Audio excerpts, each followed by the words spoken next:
ঘন অন্ধকারের মধ্যে এতক্ষণ শুধুমাত্র দুটো টর্চের আলো এদিক ওদিক ছোটাছুটি করছিল। হঠাৎ টর্চ দুটো নিভে গেল। তার জায়গায় জ্বলে উঠল দুটো জোরালো সাদা আলো। জোরালো আলো স্পষ্ট দেখা যাচ্ছে আশেপাশে ঘন ম্যানগ্রোভ জঙ্গল ছাড়া আর কিচ্ছু নেই।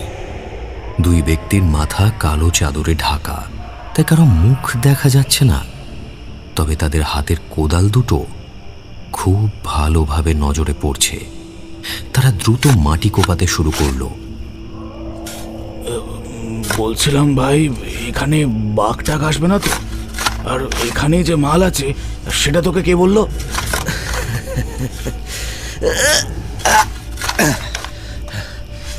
এতক্ষণ ভাবছিলাম ঠান্ডায় কাঁপছিস, এবার বুঝলাম ভয়ে কাঁপছিস। এত ভীতু হলে কি করে হবে রে? হ্যাঁ, কবে থেকে তুই এত ভীতু হলি?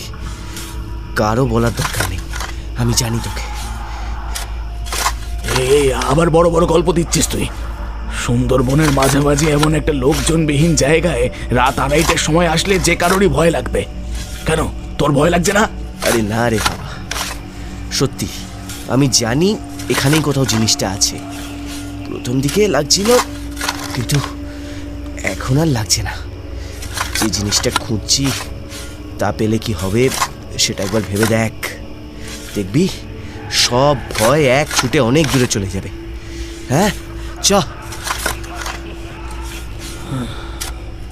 কি করে জানলি? কে জানে ভাই, আমি তো ভয়ে কাঁটা হয়ে আছি একেবারে। আজ বিকেলে এই বাঘের পায়ের ছাপ দেখেছি, সেটা কি ভুলে যাচ্ছিস?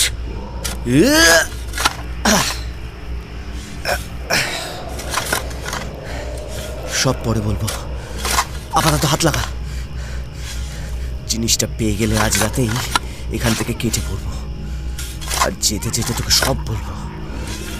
চল চল, আলো জেলে খোঁড়ার কাজটা শুরু কর। কিছুই বলিনি আমি, তুই এখন কথা কম বলে কাজটা বেশি কর। তাড়াতাড়ি কাজ শেষ কর। তাড়াতাড়ি কাজ শেষ হলে তাড়াতাড়ি এখান থেকে বেরিয়ে যাব। হাত চালা। কিন্তু এখানে খুঁড়লেই যে জিনিসটা পাবো সেটা এত নিশ্চিত হচ্ছিস কেমন করে? সেটাই তো আমি বুঝতে পারছি না। অপর ব্যক্তি কিছু একটা বলতে যাচ্ছিল, কিন্তু হঠাৎ চুপ করে গেল, কারণ খুব কাছ থেকে খসমস শব্দ আসছে। সাথে সাথে সৌম্যর বন্ধু কোদাল ফেলে টর্চ জেলে সেদিকেই ফেলল, কিন্তু কিছু ম্যানগ্রোভ গাছ আর ঘন ঝোপ জঙ্গল ছাড়া কিছুই চোখে পড়ল না। এই কিসের শব্দ হলো বলতো? এই কিছুই তো দেখা যাচ্ছে না। জঙ্গলের ভেতরে শিয়াল টিয়াল গিয়েছে হয়তো। নে নে, কাজে মন দে। শিয়ালি তো ভাই। আরে হ্যাঁ রে বাবা, নে নে, শুরু কর। আবার মাটি কোপাতে শুরু করলো ওরা, কিন্তু বেশিক্ষণ কাজ চালাতে পারল না। আবার সেই খসমস শব্দ। ওরা কাজ থামিয়ে টর্চ জ্বালল, এবং এবার সৌম্য কোদাল রেখে টর্চ নিয়ে ঝোপটার দিকে কয়েক পা বাড়ালো, কিন্তু বেশি দূর এগোতে পারল না।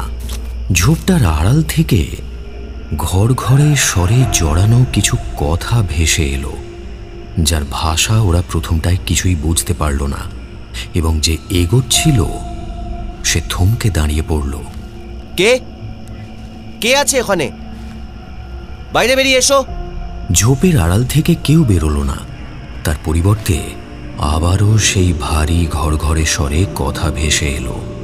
এখান থেকে চলে যা, নিজেদের ভালো চাইলে চলে যা।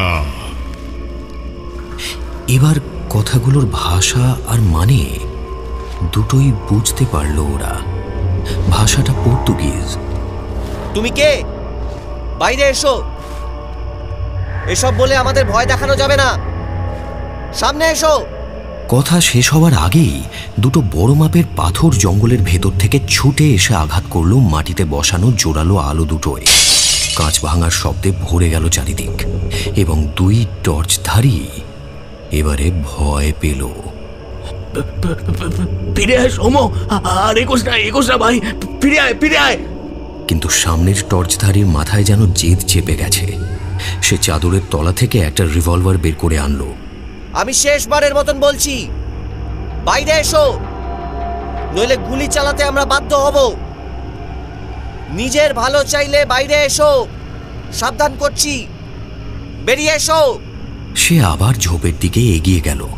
পেছনে দাঁড়িয়ে থাকা বন্ধু এবার তার টর্চের আলোর বলয়ে স্পষ্ট দেখল ঝোপটা ধীরে ধীরে কাঁপতে শুরু করেছে এবং অল্পক্ষণের মধ্যেই তার কম্পন বেড়ে গেল। আর ছেলেটা ঝোপের কাছে যাওয়ার সাথে সাথেই ঝোপের ভেতর থেকে বেরিয়ে এলো একটা লম্বা চওড়া হাত, যা একেবারে নির্ভুল লক্ষ্যে চেপে ধরল ছেলেটার গলা। তারপর ধীরে ধীরে ঝোপের ভেতর থেকে বেরিয়ে এলো প্রকাণ্ড একটা দেহ। সেই বিশাল দেহধারীর চোখ মুখ কিছুই দেখা যাচ্ছে না, পুরোটাই যেন একটা বিশাল ছায়া মূর্তি। কিন্তু তার পরিধান বেশ ভালোভাবেই বোঝা যাচ্ছে। ছেঁড়া ফাটা কাদামাখা একটা লাল প্যান্ট আর ময়লা ওভারকোট। এক হাতে ঝকঝক করছে একটা তলোয়ার, যেন শত বছরের পুরনো কোনো জলদস্যু কালের নিয়মকে অগ্রাহ্য করে আবার ফিরে এসেছে বর্তমানে। রিভলভারধারীর সকল সাহস ঘটনার এমন আকস্মিক পরিবর্তনে সম্পূর্ণ ভেঙে গিয়েছে এবং ছায়ামূর্তির বজ্র মুষ্টি প্রতি মুহূর্তে তার গলায় আরও চেপে বসছে। ছেলেটা প্রাণ বাঁচানোর শেষ চেষ্টা হিসেবে রিভলভারটা ছায়ামূর্তির দিকে তুলে ট্রিগারে চাপ দিল, কিন্তু বিদ্যুতের গতিতে সেই ছায়ামূর্তি চেপে ধরল তার হাত এবং চাপের প্রভাবে ওর হাত থেকে রিভলভার মাটিতে পড়ে গেল। ঠিক তার পর মুহূর্তেই সেই বিশাল ছায়ামূর্তি প্রচণ্ড শক্তিতে ছেলেটার মাথা উল্টো দিকে ঘুরিয়ে দিল। ঘাড় ভাঙার একটা অল্প মচ করে শব্দ হলো শুধু। তারপরেই ছেলেটার শরীর প্রাণহীন হয়ে গেল। ছেলেটাকে এক হাতে ছুঁড়ে কিছু দূরে ফেলে দিয়ে ছায়ামূর্তি এবার অল্প দূরে টর্চ হাতে দাঁড়িয়ে থাকা বন্ধুটার দিকে এগোলো। এতক্ষণ ধরে এই ছেলেটা সবটা দেখেছে এবং নিজের বন্ধুর এমন অপমৃত্যু সে কল্পনাও করতে পারেনি। ভয় আর তীব্র বিস্ময় ওকে যেন একেবারে পাথর করে দিয়েছে। বন্ধুকে বাঁচানোর কোনো চেষ্টাই সে করতে পারেনি। দুটো পাও মাটির সাথে যেন জমে গিয়েছে। ছায়ামূর্তি আরও কিছুটা কাছে এগিয়ে এলো। এবার হঠাৎই ছেলেটা যেন শরীরে জোর পেল। সম্ভবত প্রাণ বাঁচানোর তীব্র চাহিদাই তার এই হঠাৎ শক্তিপ্রাপ্তির কারণ। হাতে থাকা কোদালটা সে সজোরে ছুঁড়ে মারল ছায়ামূর্তির উদ্দেশ্যে। তারপরই মুখ ঘুরিয়ে অন্ধকার জঙ্গলের মধ্যে দিয়ে স্রেফ টর্চটাকে সঙ্গী করে পাগলের মতো ছুটতে শুরু করলো সে। পেছন ফিরে না দেখলেও ঘর ঘরে স্বরের পর্তুগিজ কথাগুলো আর ঘাস পাতা মারিয়ে এগিয়ে আসার মশমশ শব্দই জানিয়ে দিল ভয়ঙ্কর সেই মৃত্যুদূত ওর পিছু ছাড়েনি, উল্টে দ্বিগুণ গতিতে ছুটে আসছে ওরই দিকে। ছেলেটা ছোটার গতি আরও বাড়ালো, কিন্তু কিছুটা যাওয়ার পরে একটা ঝোপে পা আটকে পড়ল মাটির ওপর। একটা গাছে প্রচণ্ড জোরে ওর মাথা ঠুকে গেল এবং ভয়, আতঙ্ক আর তীব্র যন্ত্রণায় সে জ্ঞান হারালো।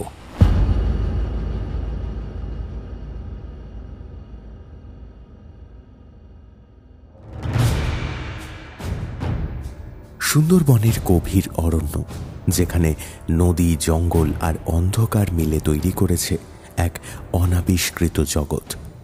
সেই জঙ্গলের বুকেই লুকিয়ে আছে এমন একটি রহস্যময় দ্বীপ, যার নাম শুনলেই আজও স্থানীয়দের গায়ে কাঁটা দেয়, কালো সাহেবের ঢিপি। লোকমুখে শোনা যায় সেখানে রাত নামলে জেগে ওঠে বহু পুরনো এক অভিশাপ। কেউ বলে গুপ্তধনের গল্প, কেউ বলে অদৃশ্য প্রহরীর কথা। কিন্তু সত্যিটা কি? সম্প্রতি কয়েকটি অদ্ভুত ঘটনা আর কিছু ভয়ঙ্কর মৃত্যুর খবর পৌঁছে যায় আমাদের পাঞ্চজন্যর কাছে, আর তারপরেই শুরু হয় তাদের নতুন অভিযান। শুনতে থাকুন কেয়ার অফ কাহিনী অরিজিনালসের আজকের বিশেষ নিবেদন, সাগর ঘোষের কলমে পাঞ্চজন্য ও কালো সাহেবের ঢিবি।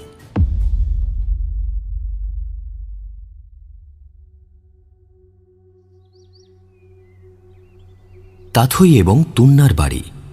এমনিতে তুন্নার ধৈর্য তার দিদি তাথইয়ের মতো না হলেও খুব একটা কম নয়, কিন্তু আজ তার ধৈর্যের সব বাঁধ প্রায় ভেঙে গেছে।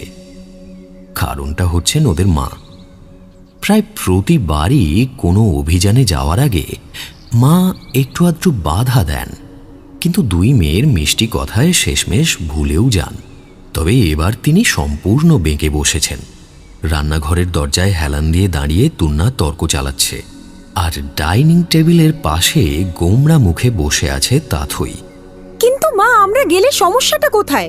মা রান্না থামিয়ে প্রায় দেবী চামুণ্ডার রূপ ধারণ করে একেবারে রেড়ে করে উঠলেন।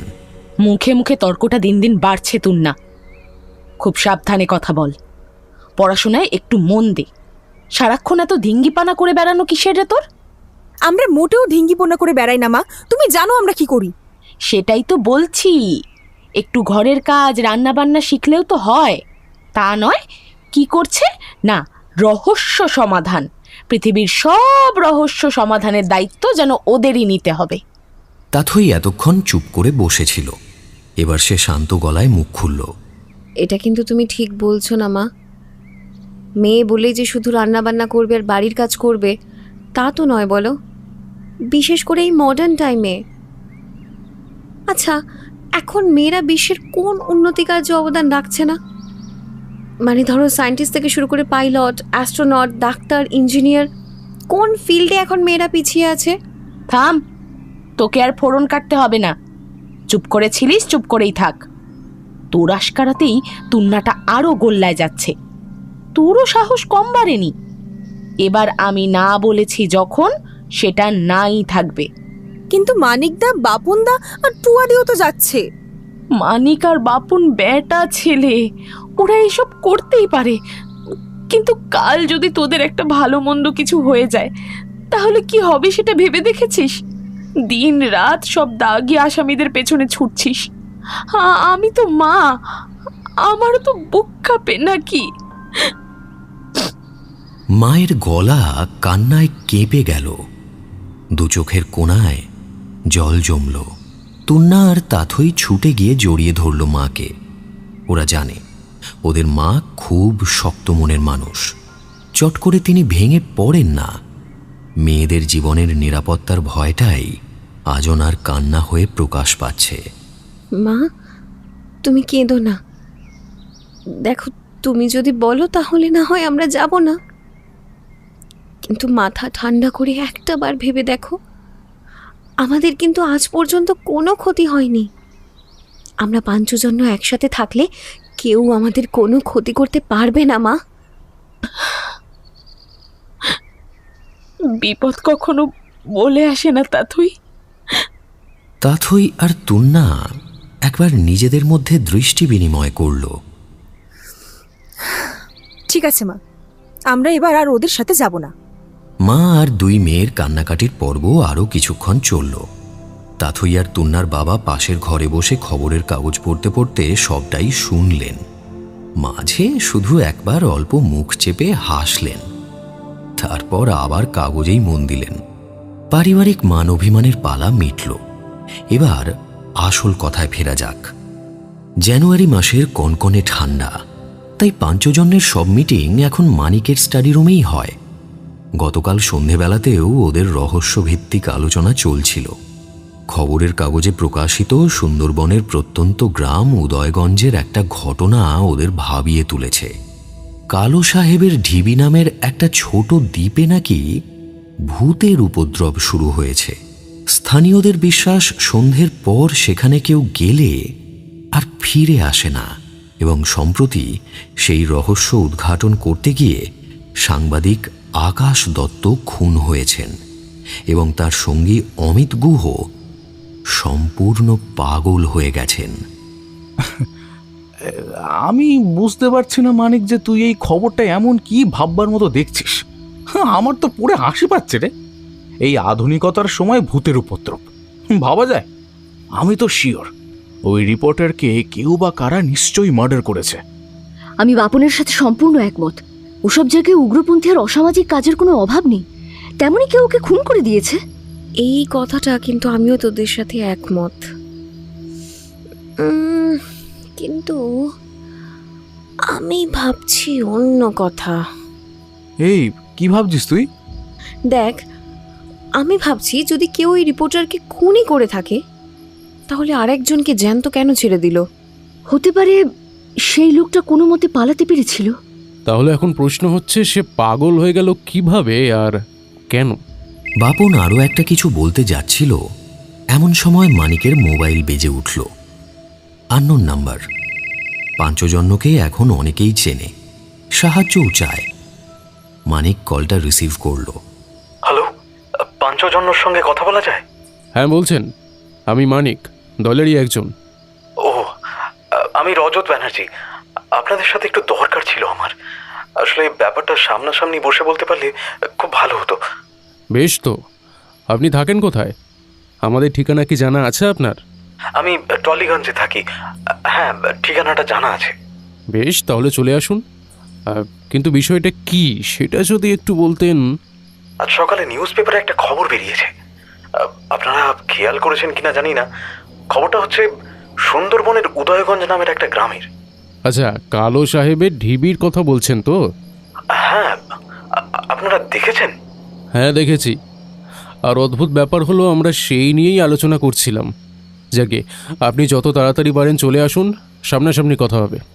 মানিক ফোনটা রেখে দেখল বাকিরা ওর দিকে কৌতূহলী চোখে তাকিয়ে আছে। টেলিপ্যাথির কথা তো আগেও শুনেছি, ইভেন সোনার কেল্লাতে দেখেওছি। এই প্রথম চাক্ষুষ করলাম। যিনি ফোন করেছিলেন তিনি আমাদের সাথে উদয়গঞ্জের ব্যাপারটা নিয়ে একটু কথা বলতে চান। মনে হচ্ছে নতুন কেস আসছে বন্ধুগণ। খবরটা পড়ার পর থেকেই আমারও মাথায় বিষয়টা ঘুরছিল। বিশেষ করে তাথই যে পয়েন্টটা বলল, তলিয়ে দেখার সুযোগটা যে এইভাবে হাতের কাছে চলে আসবে সেটা ভাবতে পারিনি।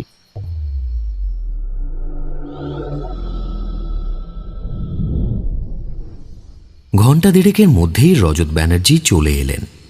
বছর ৩৫-এর ভদ্র সভ্য চেহারার মানুষ। গালে দাড়ি নেই, তবে বেশ একটা মোটা গোঁফ আছে। আমি আকাশের বন্ধু তথা কলিগ। আমিও একজন রিপোর্টার। আমি চাই আপনারা ওর খুনের ব্যাপারটা একটু তদন্ত করে দেখুন। দেখুন, একটা তদন্ত তো এমনভাবেই শুরু করা যায় না। আপনি আগে আমাদের সবটা বলুন। কথা দিচ্ছি যে আমরা যদি কেসটা নাও নিই, আপনার কথা আমাদের বাইরে আর কোথাও যাবে না। প্রথমেই আশাহত করে দিচ্ছেন? হ্যাঁ, না না, তা একেবারেই নয়। আসলে আমরা সবটা না শুনে কোনো কেসই হাতে নিই না। ক্লায়েন্ট যতটা জানেন ততটা তো আমাদের জানতেই হয়, আর তারপর আমরা ঠিক করি যে কেসটা নেব কি নেব না। আচ্ছা, উদয়গঞ্জের এককালের জমিদার ব্যানার্জি পরিবারের ছেলে আমি। আকাশ আমার কাছ থেকে জায়গাটার গল্প জানতে পেরেছিল। আমাদের পত্রিকায় দক্ষিণবঙ্গের নানা লোককথা ও অলৌকিক গল্প নিয়ে একটা স্পেশাল কলাম শুরু হয়েছিল, যার দায়িত্বে ছিল আকাশ। ও নিজের কাছে দারুণ দক্ষ ছিল। তা আমার কাছ থেকে ব্যাপারটা জানার পরই আকাশ ওখানে যাওয়ার জন্য ভীষণ উতলা হয়ে উঠেছিল। আচ্ছা, এই ব্যাপারটা ঠিক কি? মানে কালো সাহেবের ঢিবি, নামটাও কেমন একটা অদ্ভুত যেন। গল্পটা কি? খুবই সাধারণ গল্প। অনেক বছর আগে নাকি ওই ঢিবিটা শুধু ভাটার সময় দেখা যেত। এখন নদীর বাঁক ঘুরে যাওয়ায় ঢিবিটা উঠে এসেছে এবং ঘন জঙ্গলে ঢাকা। লোকমুখে কথিত ওই ঢিবিতে একজন সাহেবের গুপ্তধন লুকোনো আছে, আর রক্ষাকর্তা রূপে সেই সাহেব ওই ঢিবিতেই থাকে। সেই ভয়েই রাতের বেলা ওখানে কেউ যায় না। তবে এর সত্যতা নিয়ে আমি এতদিন দ্বন্দ্বে ছিলাম। এখন আর দ্বন্দ্বে নেই বলছেন? না, মানে গ্রামের ওই কুসংস্কার আমাকে ঠিক ছুঁতে পারেনি আগে, কিন্তু আকাশের ডেড বডি দেখার পরে আমি ব্যাপারটাকে আর সম্পূর্ণ উড়িয়ে দিতে পারছি না। ওর মাথাটা সত্যি শরীরের উল্টো দিকে ঘুরিয়ে দেওয়া হয়েছিল। কোনো মানুষের পক্ষে সেটা করা কি আদৌ সম্ভব? এর মানে আপনি নিশ্চিত যে কাজটা প্রেতেরই? তাহলে আপনি আমাদের কাছে এসেছেন কেন? না না, আমি আসলে বিশ্বাস আর অবিশ্বাসের মাঝে আটকে গেছি। আমার মাথা কোনোভাবেই ব্যাপারটা ভৌতিক বলে মেনে নিতে পারছে না। আবার মন বলছে কোনো মানুষ এমনভাবে খুন করতে পারে না। আমার এই দোটানা শেষ করার জন্য আপনাদের কাছে এসেছি আমি। প্লিজ প্লিজ আপনার কেসটা নিন। আপনাদের যা সাম্মানিক আমি আমি সেটা দিয়ে দেবো। আপনি প্লিজ আপনারা। রজতবাবু, আমরা টাকার জন্য কোনো রহস্যের অনুসন্ধান করি না, এটা আমাদের নেশা। কিন্তু তার আগে আমার একটা প্রশ্ন আছে, এই গুপ্তধনের ব্যাপারটা কি? তোমরা নিশ্চয়ই জানো, এককালে সুন্দরবনে পর্তুগিজ জলদস্যুদের খুব উৎপাত ছিল। তেমনই কোনো এক জলদস্যু হলো ওই কালো সাহেব। শোনা যায় গুপ্তধনটা ওই ঢিবির কোথাও একটা লুকোনো আছে, তবে আসল সত্যিটা কেউ জানে না। মানিক গালে হাত দিয়ে কিছু একটা ভেবে মুখ খুলল। সত্যি বলতে কি রজতবাবু, আমরাও এই বিষয়টা নিয়েই আলোচনা করছিলাম। বাট দ্য পয়েন্ট ইজ, সুন্দরবনের অত গভীরে গিয়ে আমরা থাকবোটা কোথায়? সেটা নিয়ে চিন্তা করতে হবে না। আমার দেশের বাড়িটা এখনো ভালো হালেই আছে। জেঠুর ছেলে আর তার পরিবার ওখানে থাকে। আপনারা ওখানেই থাকবেন, আর আমি আপনাদের সাথেই যাব। পাঞ্চজন্যের 5 জন নিজেদের মধ্যে একবার দৃষ্টি বিনিময় করে নিল। ঠিক আছে রজতবাবু, আমাদের একটু ভাবার সময় দিন, সিদ্ধান্তটা তাড়াতাড়ি জানিয়ে দেবো। ওকে প্লিজ আপনারা কেসটা নিন। আকাশ আমার বন্ধুর থেকে অনেক বেশি আমার ভাই ছিল। ওর এমন হঠাৎ মৃত্যুটা না আমি একেবারে মেনে নিতে পারছি না। আমি তাহলে আজ চলি, নমস্কার। তাহলে কি ভাবছিস মানিক, যাবি? দাঁড়া, একটু ভালো করে ভাবতে হবে তো, হুট করে চলে গেলেই তো হলো না। এরপর আজ সকালে মানিক ঘোষণা করেছে কেসটা ওরা নিচ্ছে, এবং রজত ব্যানার্জিকেও তা জানিয়ে দিয়েছে। ঠিক হয়েছে, আর 3-4 পর ওরা রজতের সাথেই বেরিয়ে পড়বে উদয়গঞ্জের উদ্দেশ্যে।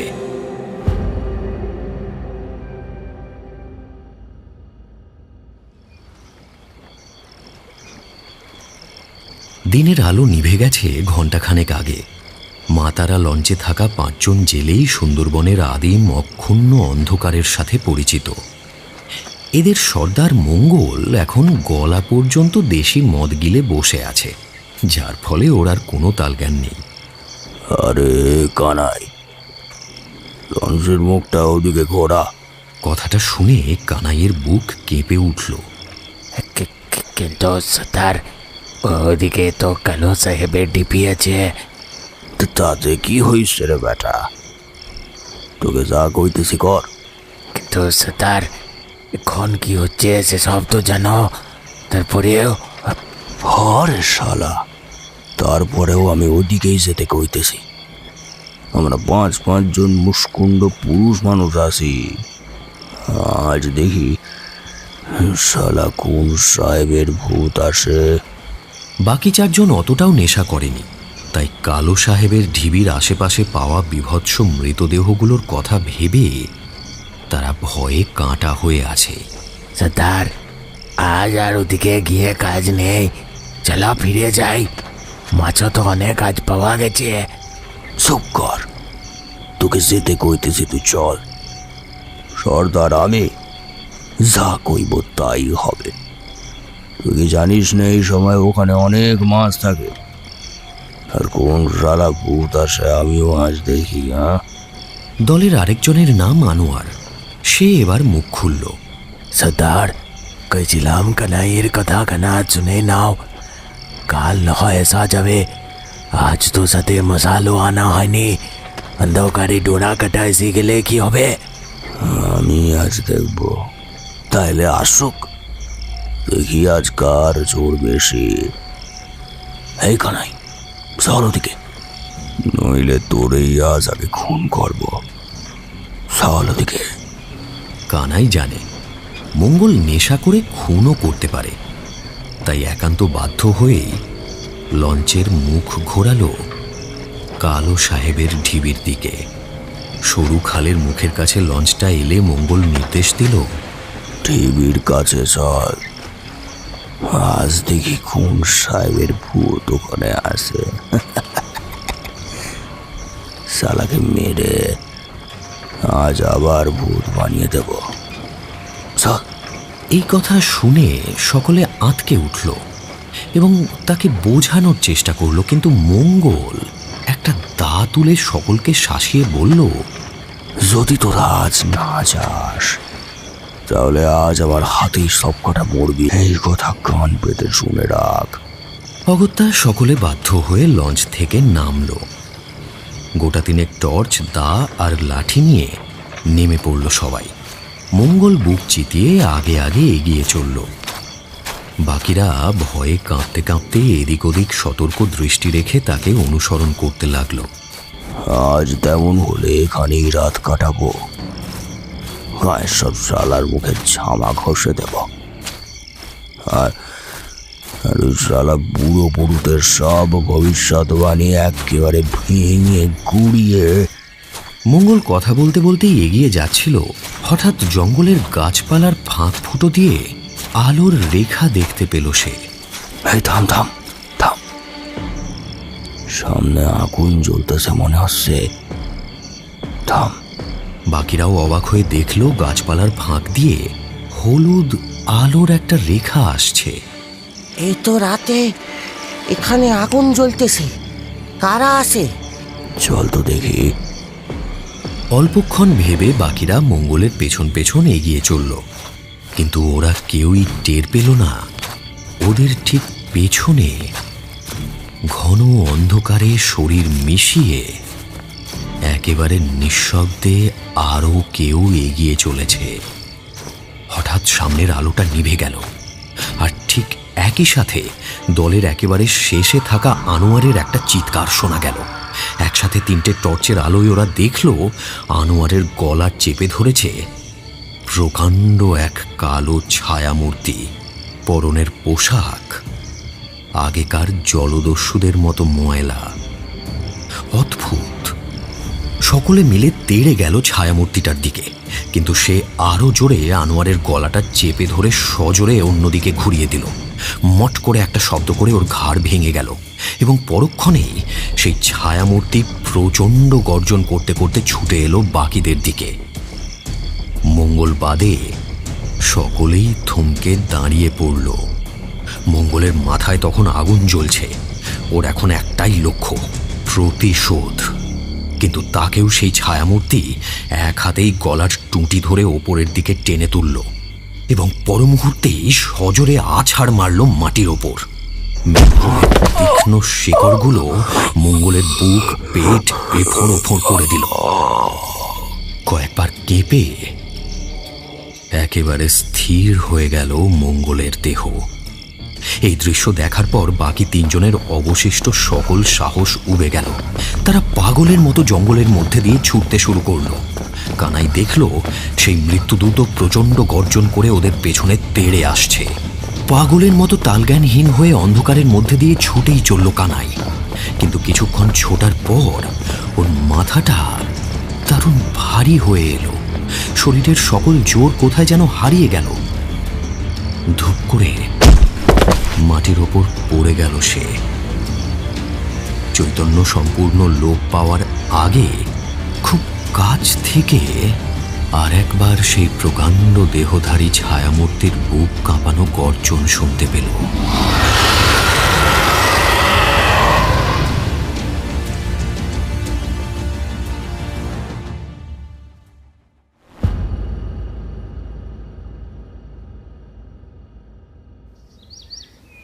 বলছি তাথই আর তুন নাকি এবার আমাদের সাথে সত্যিই যাবে না? আমি তাথইয়ের সাথে কথা বলেছি। এই যাওয়া নিয়ে কাকিমার সাথে ওদের দুই বোনেরই নাকি একটু ঝামেলা হয়েছে। কাকিমা ওদের ছাড়তে একেবারেই নারাজ। খুব খারাপ লাগছে রে ওদের জন্য। পাঞ্চজন্য সম্পূর্ণ দল ছাড়া কোনো অভিযানে যাবে, এটা ভাবতেই পারছি না আমি। ওদের তিনজনেরই মন খারাপ হয়ে গেল। এই প্রথম পাঞ্চজন্য অসম্পূর্ণভাবে কোনো অভিযানে যাচ্ছে। নীরবতা ভেঙে টুয়া মুখ খুলল। সত্যি বলতে আমার মাও এইবারে ঘ্যান ঘ্যান করতে শুরু করেছে। এইবারটা তো তবু ম্যানেজ করে নিলাম, পরের বারে কি হবে কে জানে। কিছুক্ষণ চুপ করে থেকে মানিক পায়চারি করতে শুরু করল। তারপর হঠাৎ ঘুরে দাঁড়ালো। যাই হোক, এ ব্যাপারটা পরে দেখা যাচ্ছে। আপাতত কাজের কথা একটু বলি শোন। গত পরশু রজতবাবু যাওয়ার পর থেকেই আমি ব্যাপারটা নিয়ে একটু খোঁজাখুঁজি করছিলাম। তা কাল রাতে খুঁজতে খুঁজতে বেশ ইন্টারেস্টিং একটা আর্টিকেল পেয়েছি। সেটা কি আমাদের এই কেসের সাথে সম্পর্কিত? তা 100% নিশ্চিত হয়ে আমি বলতে পারবো না, তবে আমার মনে হচ্ছে বিষয়টা তোদেরও জানা উচিত। আর্টিকেলটায় লিখেছেন একজন বিদেশি ইতিহাসবিদ, নাম হেনরি ক্যাম্পবেল। ভদ্রলোক বেশ কয়েক বছর ধরে বাংলার পর্তুগিজ জলদস্যুদের প্রভাব নিয়ে একটা রিসার্চ করছেন। মোটামুটি 1770 সাল নাগাদ সুন্দরবন চত্বরে পর্তুগিজ জলদস্যুদের রীতিমতো আধিপত্য ছিল সেই সময়। বুঝতেই পারছিস, তখন সুন্দরবন আরও ঘন জঙ্গলে ঢাকা। জলদস্যুদের আত্মগোপনের জন্য একেবারে আদর্শ একটা জায়গা। ইতিহাসের পাতা ঘাঁটলে সেই সময়কার বেশ কিছু পর্তুগিজ জলদস্যুদের নামও পাওয়া যায়, যারা সুন্দরবন চত্বরে এক প্রকার রাজত্ব করতে বলা চলে। কথা বলতে বলতেই মানিক টেবিলের ড্রয়ার থেকে কয়েকটা কাগজ বের করলো। ওর চোখে মুখে একটা চাপা উত্তেজনা। হ্যাঁ, তো ক্যাম্পবেল সাহেব তেমনই একজন জলদস্যুর ওপরে আর্টিকেলটা লিখেছেন। শোন, জলদস্যুর নাম ক্যাপ্টেন দিয়াগো ফার্নান্দেস। সুন্দরবনের কোথাও কিন্তু এই জলদস্যুর কোনো খোঁজ উনি পাননি। খোঁজটা পেয়েছিলেন লিসবনের একটা পুরনো বাড়ির লাইব্রেরিতে, একটা ডায়েরিতে। ডায়েরিটার লেখক হলো অ্যান্টোনিও আর্মান্দোস। সে ছিল এক বণিক। ক্যাপ্টেন দিয়াগো ফার্নান্দেজের বন্দী হিসেবে সে বেশ কিছুদিন ছিল। সেই স্মৃতিচারণেই ক্যাপ্টেন বেল সাহেব এই জলদস্যুর নাম আর বর্ণনা পান। ডায়েরিতে অ্যান্টোনিও আরও লিখেছে, ক্যাপ্টেন দিয়াগো ফার্নান্দেস শেষ জীবনে একটা বিশেষ গুপ্তধনের পেছনে ঘুরতে ঘুরতে নাকি পাগল হয়ে গিয়েছিলেন, আর এটা সুযোগ নিয়েই সে পালিয়ে প্রাণ বাঁচিয়েছিল। অদ্ভুত ব্যাপারটা কি জানিস? কি? অ্যান্টোনিও আর্মান্দোস তার ডায়েরিতে জায়গাটার একটা মোটামুটি ম্যাপও এঁকেছিলেন। রজতবাবুর সাথে মানে কথা বলার পরে আমি যথারীতি ম্যাপে উদয়গঞ্জ জায়গাটার লোকেশনটা দেখেছিলাম। অদ্ভুত ব্যাপারটা হচ্ছে, প্রায় 250 বছর পুরনো ডায়েরিতে অ্যান্টোনিও আর্মান্দোস যে আনুমানিক ম্যাপটা করেছিলেন এবং তার মধ্যে যে অঞ্চলটা চিহ্নিত করে গেছে, দুটোই একটু ভালো করে দেখলে এখনকার সুন্দরবনের ম্যাপ এবং উদয়গঞ্জ এবং তার আশেপাশের এলাকার সাথে হুবহু মিল পাওয়া যাচ্ছে। ওই পুরনো ম্যাপটার একটা প্রিন্ট আউট আমি বের করে রেখেছি, দাঁড়া তোদের দেখাই। এখনকার ম্যাপের পাশাপাশি রাখলে তোরাও বুঝতে পারবি বিষয়টা। তার মানে তুই বলতে চাইছিস কালো সাহেবের ঢিবিতে যে গুপ্তধন লুকিয়ে রাখার গল্প রয়েছে সেটা এই গুপ্তধন, আর যেটা খুঁজতে গিয়ে পাইরেট দিয়াগো ফার্নান্দেস পাগল হয়ে গিয়েছিল? এখনই কিছু বলছি না, তবে কেন জানি না আর্টিকেলটা পড়ার পর থেকেই আমার বারবার মনে হচ্ছে আমাদের কেসের সাথে এই ক্যাপ্টেন দিয়াগো ফার্নান্দেসের কোনো না কোনো একটা কানেকশন অবশ্যই আছে। আমি আরও অনেক খোঁজাখুঁজি করলাম, কিন্তু কোনো রেফারেন্স পেলাম না। আসলে এইসব জলদস্যুদের সাথে এমনটাই হয়। এদের পিক ফর্মের অনেক গল্প টল্প শোনা গেলেও অধিকাংশের শেষটা জানাই যায় না।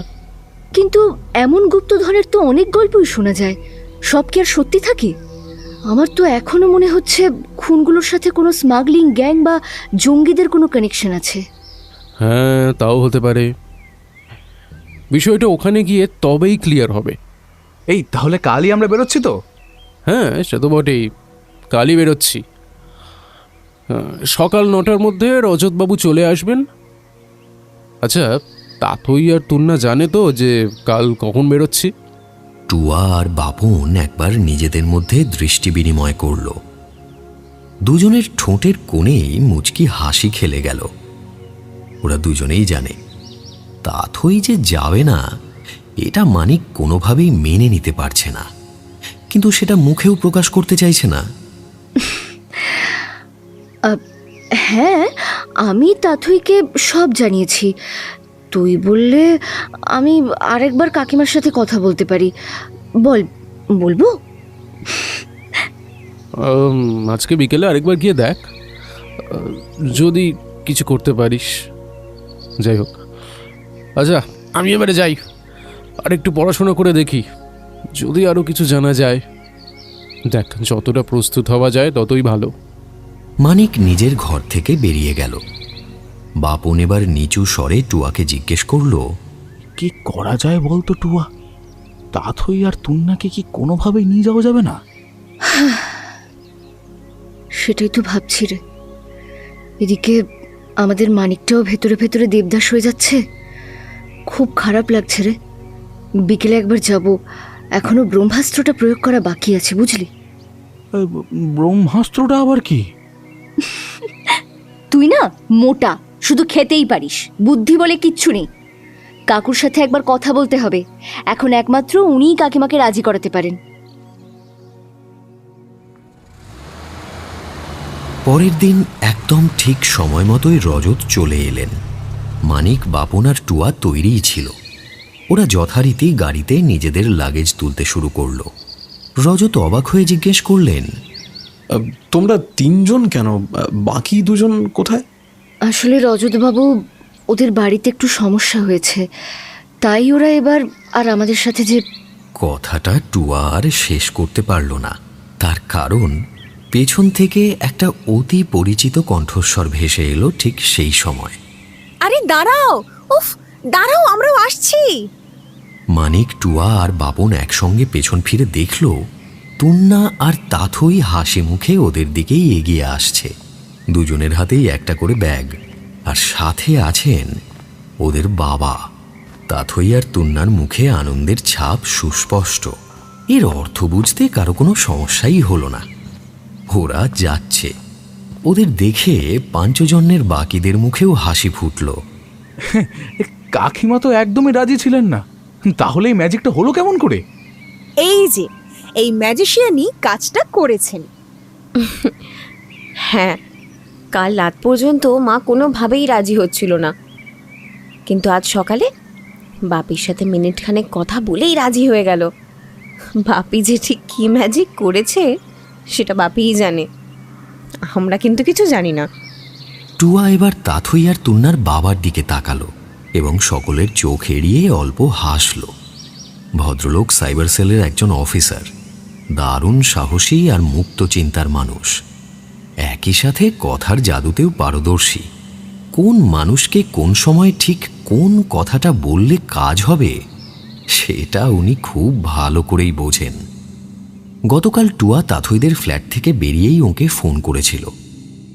তখনই তিনি আশ্বাস দিয়েছিলেন, চিন্তা করার কিচ্ছু নেই, তাথই আর তুন্না প্রতিবারের মতো এবারেও তোদের সাথে যাবে। বাপন হাসি মুখে তাথই আর তুন্নার হাত থেকে ওদের ব্যাগ দুটো নিয়ে গাড়িতে তুলে দিল। মানিক হাসি মুখে গাড়ির সামনে দাঁড়িয়েছিল। বাপন ওর কানের কাছে গিয়ে ফাজলামি করে নিচু স্বরে বলল, কি ভাই, এবার মুখে খুব হাসি ফুটেছে দেখছি। মানিক কিছু উত্তর দিল না, কিন্তু এমনভাবে বাপনের দিকে তাকালো যে সে আর কিছু না বলে অন্যদিকে চলে গেল। মিনিট 15 মধ্যেই বাড়ির সকলকে বিদায় জানিয়ে পাঞ্চজন্য বেরিয়ে পড়ল ওদের নতুন অভিযানে। কলকাতা থেকে গাড়িতে সোজা কৈখালি, সেখান থেকে মাতলা নদী পেরিয়ে ঝড়খালি, এরপর বিদ্যাধরীর বুকে প্রায় 3.5 ঘন্টা ভেসে ওরা পৌঁছল চারঘাট নামের একটা জায়গায়। সূর্য তখন মাথা পেরিয়ে পশ্চিমে ঢলে পড়েছে। একটানা যাত্রায় আর লঞ্চের দুলুনিতে ওদের কোমর ধরে গেছে, মাথাও একটু একটু করে দুলছে। এখন উদয়গঞ্জের আগে এটাই শেষ জনবহুল এলাকা বলতে পারো। এরপরে ঘন জঙ্গলে এলাকা শুরু হচ্ছে। এখনো কতটা যেতে হবে রজত বাবু? আর ওই 1 ঘন্টার মধ্যে আমরা পৌঁছে যাব। এই পথটাও কি জলপথে যেতে হবে? হ্যাঁ। কথাটা শুনে মানিক বাদে বাকিদের মুখে একটু বিরক্তি ফুটে উঠল। খেয়াঘাটে গিয়ে ওদের বেশিক্ষণ দাঁড়াতে হলো না। মিনিট 15 মধ্যেই একটা লঞ্চ এসে থামল। লঞ্চ থেকে যাত্রীরা নেমে যাওয়ার পরে চালক হাসি মুখে এগিয়ে এলো রজতের দিকে। আরে হরিদা যে! আরে ছোট কর্তা যে, কি দেশের বাড়ি যাচ্ছ? হ্যাঁ গো হরিদা, আমার সাথে এনারাও যাচ্ছেন। হরি নামের ব্যক্তির বয়স 50-এর মতো। রজতের কথা শুনে তার মুখের হাসি মিলিয়ে গেল এবং একটা চাপা ভয় ফুটে উঠল।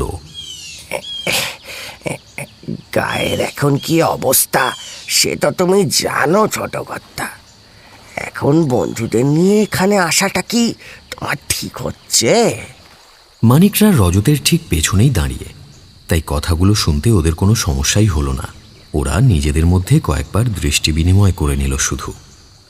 সেসব নিয়ে চিন্তা নেই হরিদা, ওনারা আমাদের বাড়ি দেখতে যাচ্ছেন। তাহলেই ভালো। ছোট কর্তা, খবর পেয়েছ?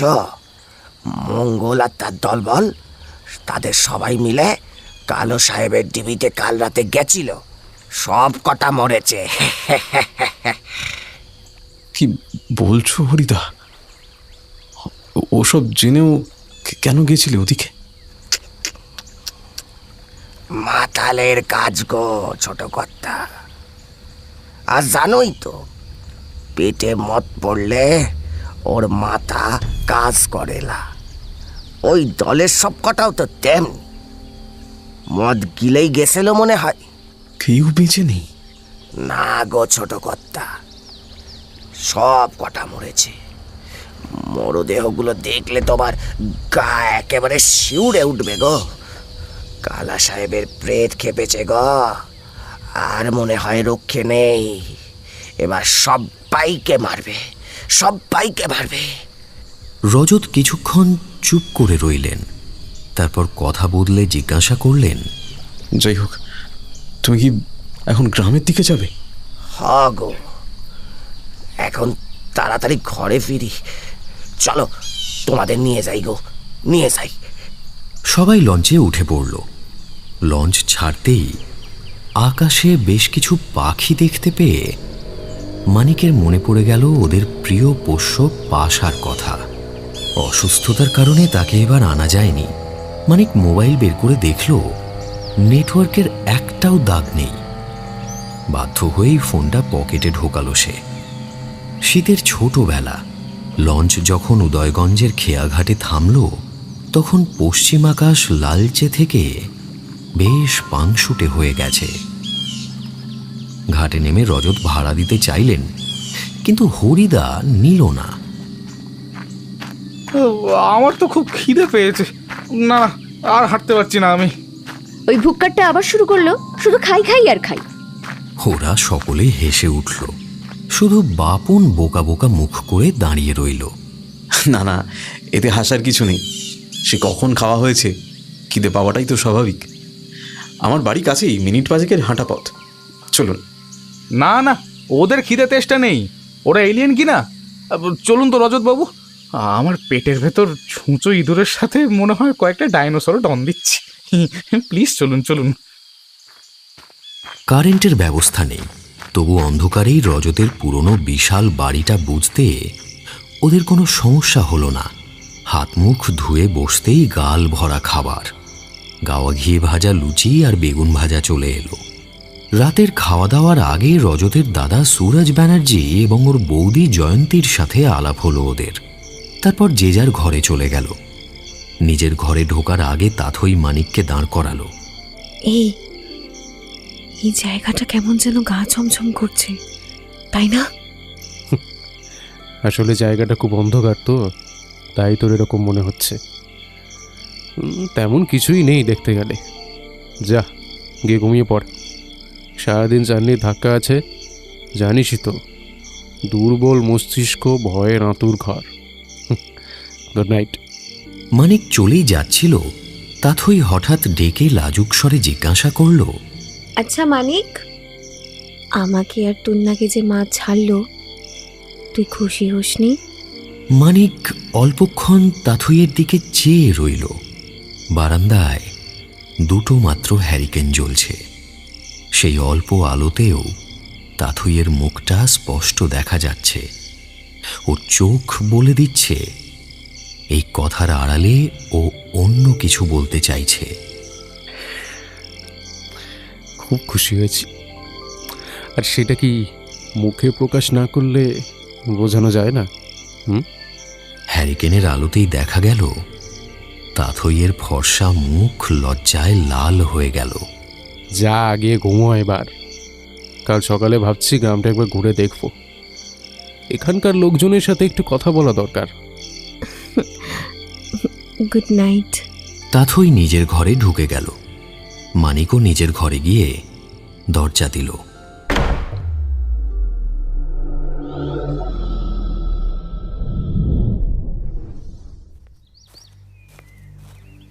উদয়গঞ্জ গ্রামটা সত্যিই খুব ছোট আর একেবারে প্রত্যন্ত। গোটা গ্রামে পাকা বাড়ি হাতে গোনা কয়েকটা, বাকি সবকটাই মাটির বাড়ি, আর বেশিরভাগেরই খড়ের চাল। মানুষজনের জীবনযাত্রাও একদম সরল সাদাসিধে। সকাল হতেই চা খেয়ে পাঞ্চজন্য রজতের সাথে বেরিয়ে পড়েছে উদয়গঞ্জ ঘুরে দেখতে। যদিও ওদের মূল উদ্দেশ্য গ্রামের বর্তমান পরিস্থিতি ঠিক কেমন সেটা জানা। অবশ্য সেটা ওরা ইতিমধ্যে বেশ কিছুটা বুঝেও গেছে। কালো সাহেবের ঢিবি নিয়ে স্থানীয়দের মধ্যে তীব্র আতঙ্ক ছড়িয়ে পড়েছে। এখনো পর্যন্ত গ্রামের প্রায় সকলের মুখেই সেই ভয়ঙ্কর মৃত্যুগুলোর কথা ভেসে বেড়াচ্ছে। চলো তোমাদের একটা চায়ের দোকানে নিয়ে যাই। কলকাতায় তো অনেক দোকানের চা খেয়েছো, এই দোকানের চা খেয়ে দেখবে, আর তার সাথে কচুরি আর ছোলার ডাল, ব্রেকফাস্টও হয়ে যাবে। কি সমস্যা নেই তো? মানিকরা সকলেই জানালো তাদের কোনো সমস্যা নেই। বিশাল বড় একটা বট গাছের তলায় বাঁশ দরমার ছোট্ট একটা দোকান। দোকানের সামনে বেশ অনেকগুলো বেঞ্চ পাতা, যার বেশিরভাগই লোকে ভর্তি। ওই হচ্ছে নয়ন ময়রার দোকান। আগে ওরা ময়রা ছিল, আর এটাও মিষ্টির দোকানই ছিল, কিন্তু নয়ন জ্যাঠা মারা যাওয়ার পরে ওনার ছেলে মিষ্টির দোকান বন্ধ করেই কচুরি আর চায়ের দোকান করেছে। সন্ধেবেলা তেলে ভাজা করে, বিক্রি বেশ ভালোই হয়। যাই হোক, চলো যাওয়া যাক। দোকানে গিয়ে রজত সকলের জন্য গরম গরম কচুরি আর ছোলার ডালের অর্ডার দিলেন। অল্পক্ষণের মধ্যেই খাবার চলে এলো। কচুরি ডালে চুবিয়ে বাপন চোখ বুজিয়ে মুখে দিল। অসাধারণ, একেবারে অমৃত বলতে হবে। কিছুক্ষণ হাসি ঠাট্টা হওয়ার পরে মানিক একটু সিরিয়াস হয়ে জিজ্ঞেস করলো, আচ্ছা রজতবাবু, অমিত গুহ এখন কোথায় আছেন? ও, তোমাদের বলা হয়নি, অমিত আমাদের বাড়িতেই আছে। ওকে শহরে নিয়ে যাওয়ার চেষ্টা করা হয়েছিল, কিন্তু ওকে ঘর থেকে বের করা যায়নি। আর এখানেও তেমন ডাক্তারের ব্যবস্থা করা যায়নি। ওর কাছে কাউকেই যেতে দিচ্ছে না। জানি না কি হবে। আচ্ছা, ওই কালো সাহেবের ঢিবিতে যাওয়া যাবে এবার? হ্যাঁ, মানে আসলে এখন যা অবস্থা, তাতে কোনো মাঝি বোধহয় ওদিকে যেতে চাইবে বলে তো মনে হচ্ছে না। কিন্তু ওখানে যাওয়াটা যে খুব ইম্পর্টেন্ট রজতবাবু। বলছিলাম, এখানে এসব কথা নিয়ে আলোচনা করাটা কিন্তু ঠিক হচ্ছে না। এখন এসব কথা থাক। কাল রাতে দাদার কাছেই শুনলাম ওই জয়প্রকাশ বাবুর সাথে স্থানীয়দের নাকি বেশ বেশ একটা ঝামেলা হয়েছে জঙ্গলে যাওয়া নিয়ে। এই জয়প্রকাশ বাবুটা কে? ওই জয়প্রকাশ সেনগুপ্ত ভদ্রলোক একজন ঐতিহাসিক, প্রায় 7-8 বছর ধরে এখানে আছেন। ওনার কাছ থেকেই শুনেছি সুন্দরবন এলাকা একসময় ঘনবসতিপূর্ণ ছিল, বৌদ্ধ ইনফ্লুয়েন্সও নাকি ছিল। সেসব নিয়েই উনি রিসার্চ করছেন। এই কবছরে জঙ্গলের ভেতর থেকে মাটি খুঁড়ে অনেক ঐতিহাসিক নিদর্শনও খুঁজে বের করেছেন। তোমাদের সাথে আলাপ করিয়ে দেব। তা ওনার জঙ্গলে যাওয়া নিয়ে সমস্যাটা কি হয়েছে? গ্রামের লোকেদের ধারণা জঙ্গলের দিকে আর কোনোভাবেই যাওয়া যাবে না, অন্তত যতদিন না কালো সাহেবের প্রেত শান্ত হচ্ছে ততদিন জঙ্গলে কোনোভাবেই যাওয়া যাবে না। কিন্তু কালো সাহেবের ঢিবি তো অন্যদিকে। এই ব্যাপারটার আসল কারণ বুড়ো পুরুতের কথা। বুড়ো পুরুতকে গ্রামের মানুষজন খুব সম্মান করে। ওনার বাবা ছিলেন নামী তান্ত্রিক, ওনারও নাকি বেশ কিছু অলৌকিক ক্ষমতা টমতা আছে। তা বুড়ো পুরুতি নাকি ধ্যানমগ্ন অবস্থায় দেখেছেন কালো সাহেবের প্রেতাত্মা রক্তপিপাসু হয়ে উঠেছে এবং সে শুধু ঢিবিতেই আটকে নেই, চারিদিকে ছুটে বেড়াচ্ছে। সময় যদি কেউ জঙ্গলের দিকে যায় তাহলে তার শরীরেই ভর করবে কালো সাহেবের আত্মা, আর তারপরে গোটা গ্রাম শ্মশান বানিয়ে দেবে। বুঝতেই পারছো, গ্রামগঞ্জ এলাকা। এ কথা ছড়িয়ে পড়ার পরে গ্রামের মানুষ ভয়ে একেবারে কাঁটা হয়ে গেছে। দাদার কাছেই জানলাম জঙ্গলের দিকে যাওয়া নাকি এখন সম্পূর্ণ বন্ধ। তাহলে আমরা তদন্ত করব কেমন করে? প্লিজ এখন এসব কথা থাক। মানিকরা আর কিছু জিজ্ঞেস করল না। ওদের কচুরি খাওয়া শেষ হলে রজত চায়ের অর্ডার দিলেন। চায়ে চুমুক দিয়ে ওরা প্রত্যেকে সত্যি মুগ্ধ হয়ে গেল। রজত বললেন, চলো তোমাদের সঙ্গে একজনের আলাপ করিয়ে দিই। ভদ্রলোকের নাম যামিনীনাথ ভট্টাচার্য, দারুণ জ্ঞানী মানুষ। যামিনী জেঠু আগে প্রেসিডেন্সি কলেজে অঙ্কের প্রফেসর ছিলেন। এই বছর 10 হচ্ছে রিটায়ার করে এখানে ফিরে এসেছেন। অঙ্কের মানুষ হলেও স্থানীয় ইতিহাস নিয়ে অগাধ জ্ঞান। আশা করছি ওনার সাথে কথা বলে তোমাদের খুব ভালো লাগবে। কালো সাহেবের ঢিবিটা একবার খুব দেখে আসতে ইচ্ছে করছিল মানিকের, কিন্তু পরিস্থিতি বুঝে সেটা আর বলল না। তাছাড়া এই কেসটা হাতে আসা থেকে মানিকের বারবার মনে হচ্ছে এই কেসের সাথে স্থানীয় ইতিহাস আর ক্যাপ্টেন দিয়াগো ফার্নান্দেজ যে গুপ্তধন খুঁজতে গিয়ে পাগল হয়ে গিয়েছিলেন, এই দুইয়ের কোথাও না কোথাও একটা মিল আছে। স্থানীয় ইতিহাসটা একটু জানতে পারলে ভালো হয়। গ্রামে যে কটা হাতে গোনা পাকা বাড়ি আছে তার মধ্যে একটা যামিনীনাথ ভট্টাচার্যের বাড়ি। ভদ্রলোকের বয়স 70-এর ওপর, চোখে মুখে পাণ্ডিত্যের ছাপ স্পষ্ট। রজত পাঞ্চজন্যের সাথে যামিনীবাবুর আলাপ করিয়ে দিলেন। পাঞ্চজন্যের পরিচয় জেনে বৃদ্ধ বেশ খুশি হলেন। তোমাদের কথা কাগজে কয়েকবার পড়েছি, তবে তোমাদের বয়স এতটা কম সেটা ভাবিনি। তোমাদের সাথে আলাপ হয়ে খুব ভালো লাগলো। কিন্তু এখানে তোমরা কি শুধুই ঘুরতে এসেছো? আজ্ঞে না যামিনীবাবু, আমরা এখানে শুধু ঘুরতে আসিনি। আমরা এসেছি এখানে যে রহস্যময় মৃত্যুগুলো হচ্ছে সেগুলো সম্পর্কে খোঁজ খবর করতে। এক কথায় সেই রহস্য ভেদ করতেই আমরা এসেছি। তাই নাকি? তা বেশ। সত্যি বলতে এখানে যা সব শুরু হয়েছে সেসবের একটা শেষ হওয়া দরকার আছে। আচ্ছা, আপনি কি মনে করেন এখানে যা হচ্ছে সেসব কি আত্মার কাজ নাকি কোনো দুষ্টু লোকের? একেবারেই না। আত্মা টাত্মা বলে কিছু আমি বিশ্বাস করি না। এখানে যা হচ্ছে তা অবশ্যই মনুষ্যকৃত। আপনার এমন মতামতের কারণ? কারণ আছে বই কি। তোমরা হয়তো জানো না, সুন্দরবন অঞ্চলের এইসব প্রত্যন্ত গ্রামে গঞ্জে অপরাধীদের কোনো অভাব থাকে না। স্মাগলিং, পোচিং কি না হয়, আর সেসব চোখের আড়ালে রাখতে এমন অনেক রটনাই রটানো সম্ভব। ওকে, রজতবাবুর কাছেই জেনেছি যে আপনি স্থানীয় ইতিহাস সম্পর্কে অনেক কিছু নাকি জানেন। অনেক কিছু নয়, কিছু কিছু জিনিস জানি। আচ্ছা, আমারও কিন্তু আপনার কাছে কয়েকটা জিনিস জানার ছিল। নিশ্চয়ই, বলো। যদি আমি জানি তাহলে নিশ্চয়ই বলবো। কালো সাহেবের ঢিবিতে যে গুপ্তধন লুকানো আছে শোনা যায়, তা সম্পর্কেই জানতে চাই। ক্যাপ্টেন দিয়াগো ফার্নান্দেসের সাথে কি এই গুপ্তধনের কোনো যোগাযোগ আছে? সে কি, জলদস্যু দিয়াগো ফার্নান্দেজের কথা তুমি জানো? জানি বলতে একটা আর্টিকেলে পড়েছি। এই জলদস্যু এককালে এই সুন্দরবন অঞ্চলে নাকি দাপিয়ে বেড়াতো, কিন্তু পরবর্তীকালে কোনো এক গুপ্তধন খুঁজতে খুঁজতে সে নাকি পাগল হয়ে যায়। তারপরে আর কোনো খোঁজই পাওয়া যায়নি। বাহ, অনেকটাই তো জানো। তা তুমি ঠিক কি জানতে চাইছো? হ্যাঁ, আমি জানতে চাইছি সেই গুপ্তধন আর কালো সাহেবের ঢিবিতে যে গুপ্তধনটা আছে, মানে যা গল্প শোনা যায় আর কি, সেই দুটো কি এক? যামিনীবাবু এবার বেশ কিছুক্ষণ চুপ করে বসে রইলেন। সম্ভবত ঠিক কোথা থেকে বলা শুরু করবেন সেটাই গুছিয়ে নিলেন। তারপর ধীরে ধীরে বলতে শুরু করলেন।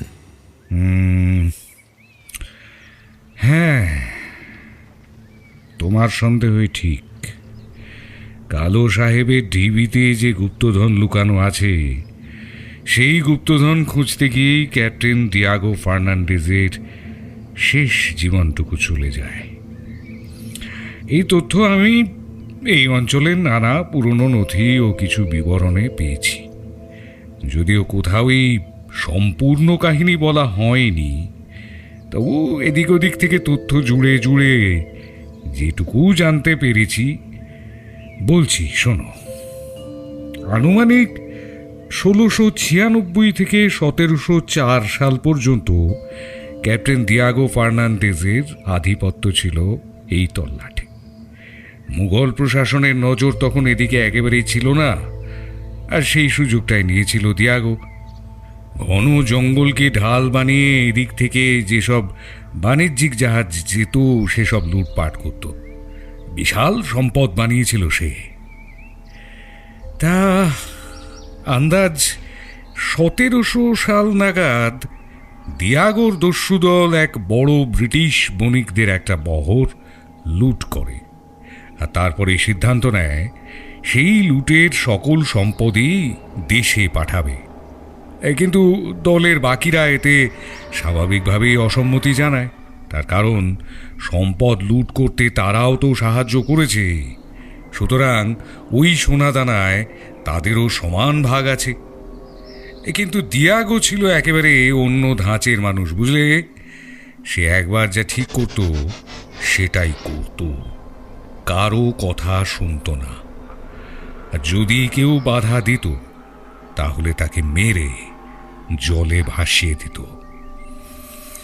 দলের সকলেই ব্যাপারটা জানত, তাই প্রথমে অসম্মতি জানালেও পরে বেশিরভাগই প্রাণ বাঁচাতে ডিয়াগোর কথায় মেনে নেয়।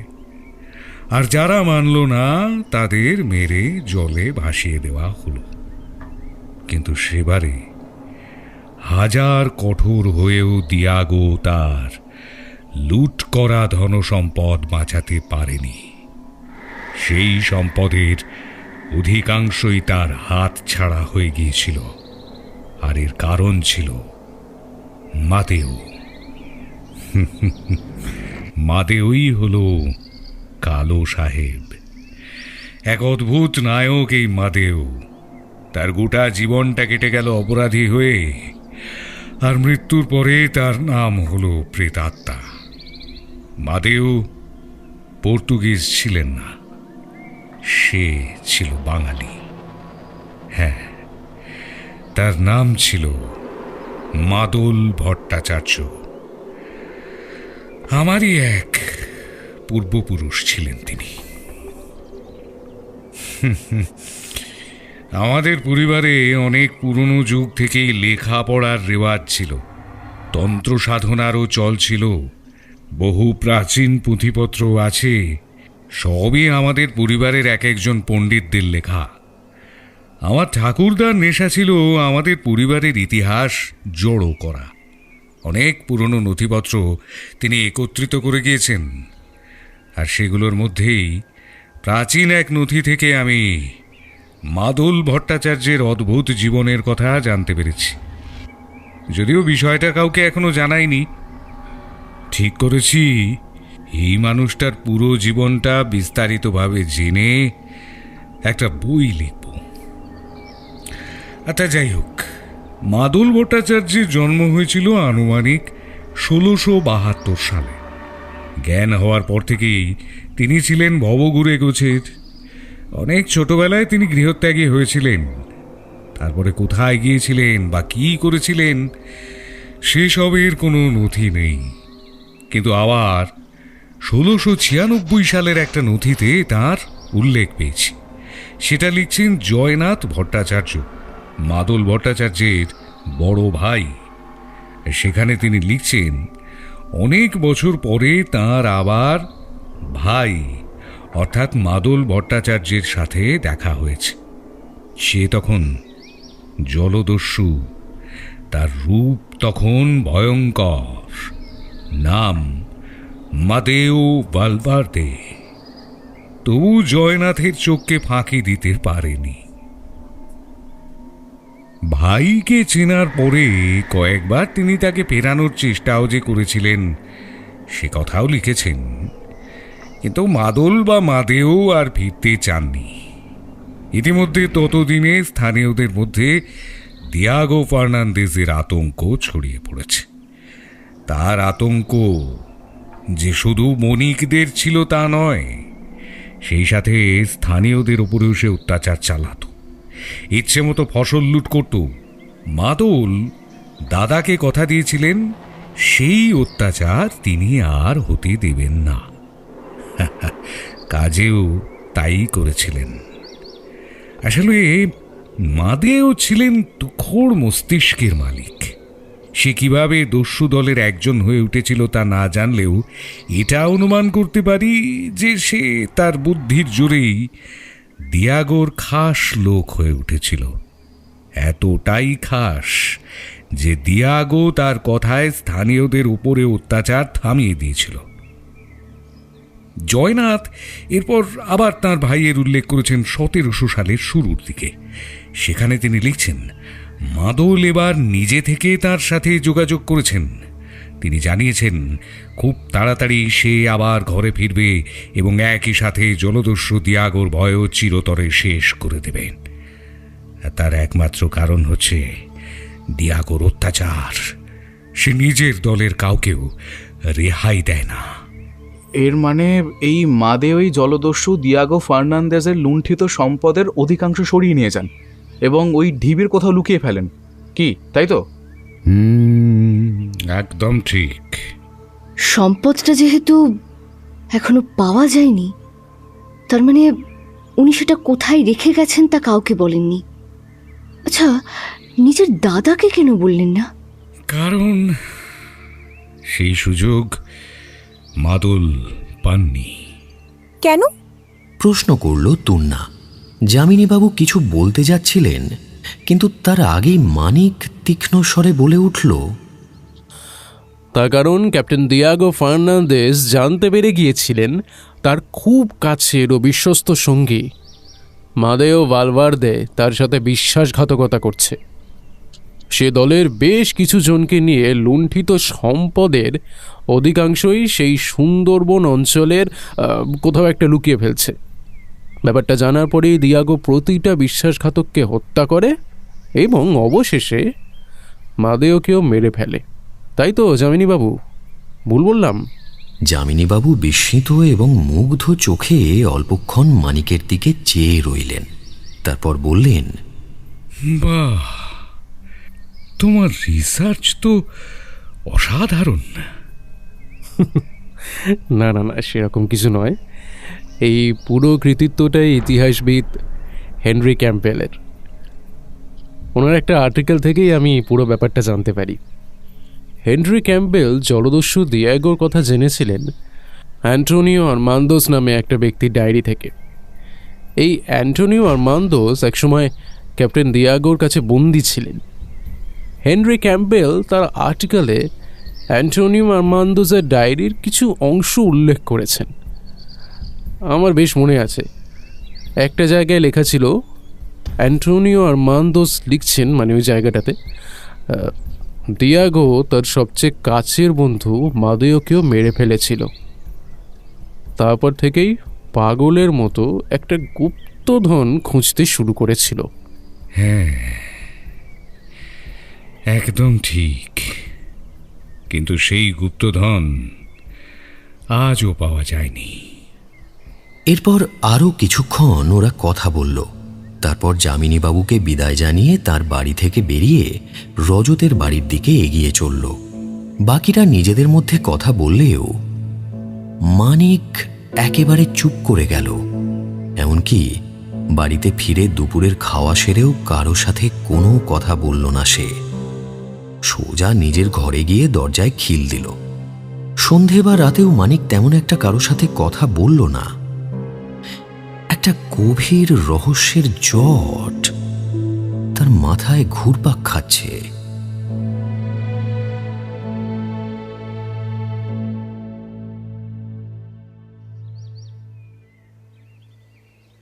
ঘড়ির কাঁটায় এখন সকাল 8টা। রজত নিজের ঘরে বসে চা খাচ্ছেন।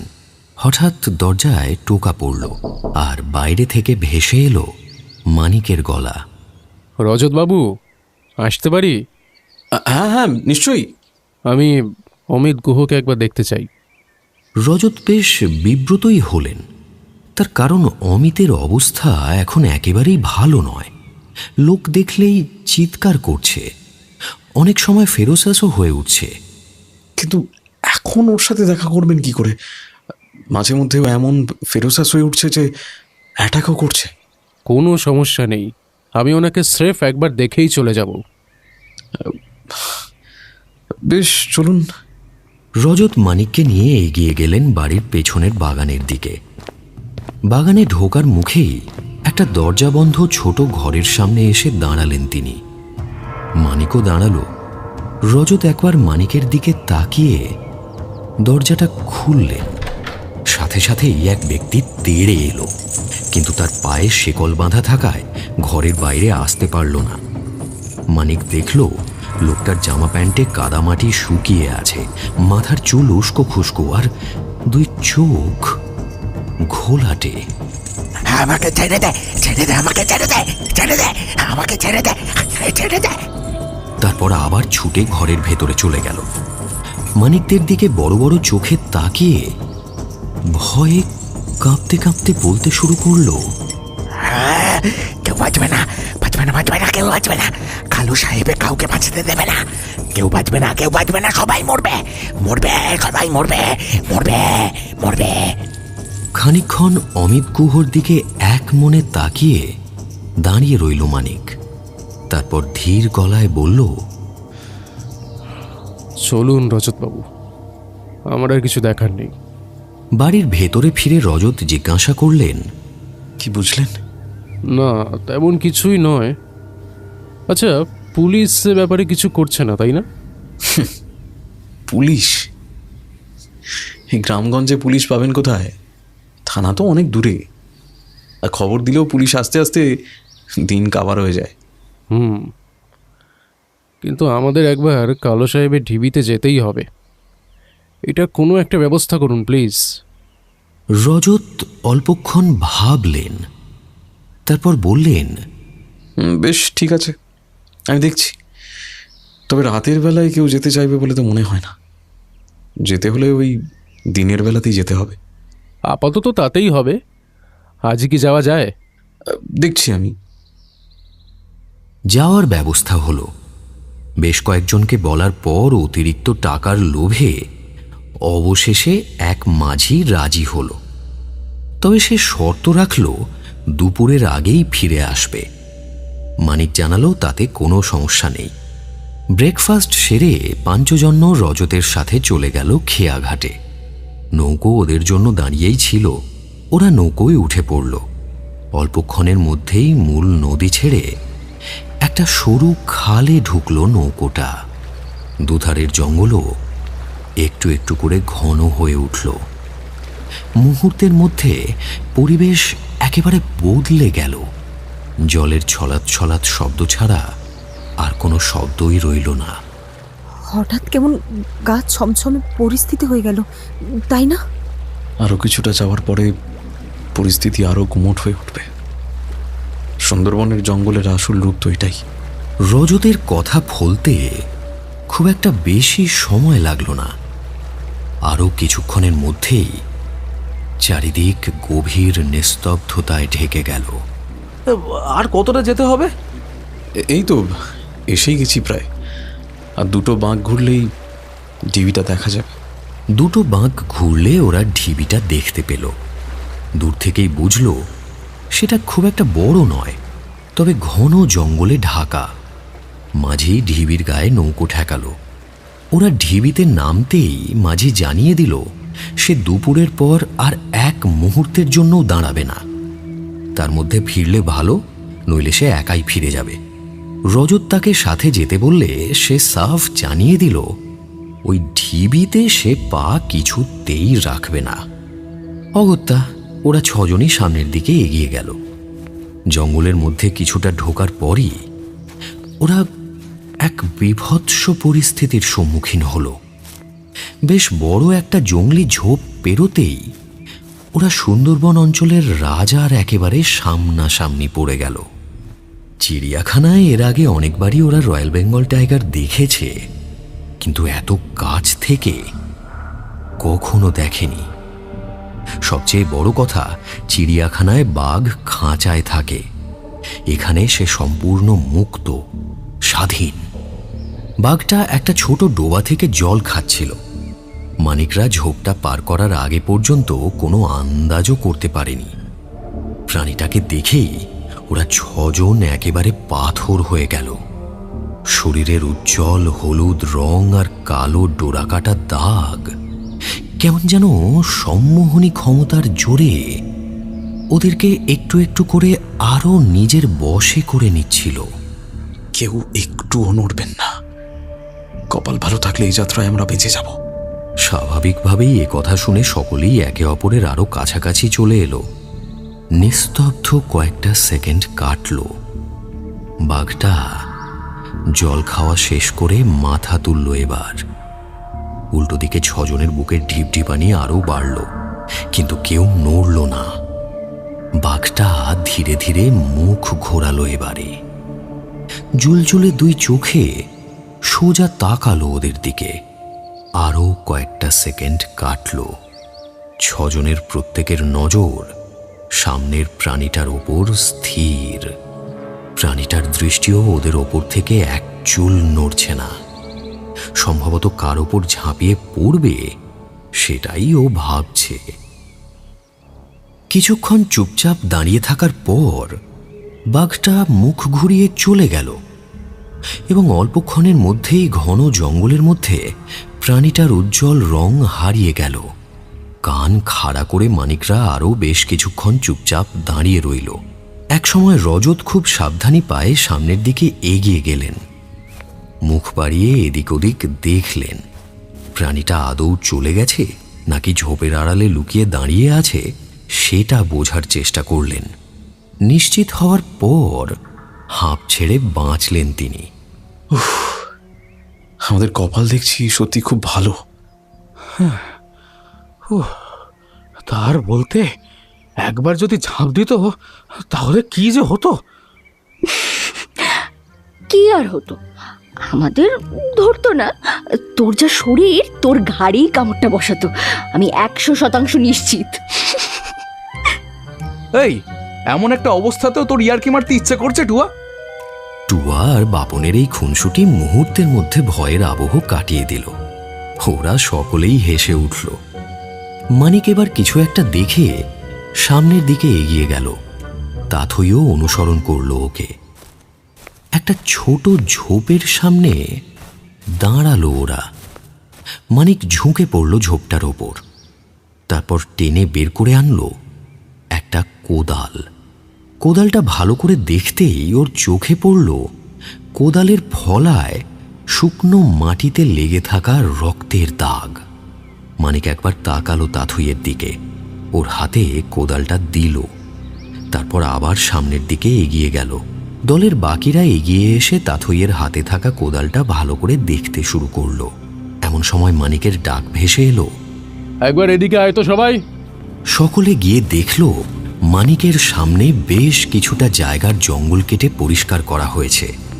শুধু তাই নয়, গোটা জায়গাটা জুড়ে অন্তত গোটা সাতেক বড় বড় গর্ত হয়ে আছে। বুঝতে কোনো সমস্যা হয় না, কাজটা মনুষ্যকৃত। সবটা ভালো করে দেখে মানিক মুখ খুলল। আমি 100% শিওর এটা গতকাল রাতেও খোঁড়াখুড়ি হয়েছে। কিন্তু এই অবস্থায় এখানে কে খোঁড়াখুড়ি করবে, তাও আবার রাতে? আমার মনে হয় যারা খুনগুলো করছে তারাই নিশ্চয়ই এই খোঁড়াখুড়িটা করছে। কিন্তু কারণটা কি? কেন? কালো সাহেবের লুকিয়ে রাখা গুপ্তধনের খোঁজে করছে। তাথই একদম ঠিক কথা বলেছে। প্রতিটা ঘটনাকে একত্রিত করলে এটা বুঝতে কোনো সমস্যাই হয় না যে কেউ বা কারা এখানে মাটি খুঁড়ে কালো সাহেবের গুপ্তধনটা খুঁজছে, আর তারা চায় না যে এসব কেউ জানুক। সেই কারণেই খুনগুলো করে স্থানীয়দের মনে একটা ভয় ঢোকানোর চেষ্টা করছে, যাতে কেউ এইদিকে আর না আসে। কিন্তু কে বা কারা এসব করছে সেটাই এবার আমাদের খুঁজে বের করতে হবে। পায়ের ছাপগুলোকে খেয়াল কর। সকলেই দেখল আশেপাশে মাটির ওপর এদিক ওদিক ছড়িয়ে ছিটিয়ে আছে বেশ কয়েকটা পায়ের ছাপ। যারা খোঁড়াখুঁড়ি করছে তাদেরই পায়ের ছাপ। আচ্ছা, দেখার মতো কি আছে? বাপনও একই প্রশ্ন করল। বাকিরাও ওর দিকে কৌতূহলী চোখে তাকালো।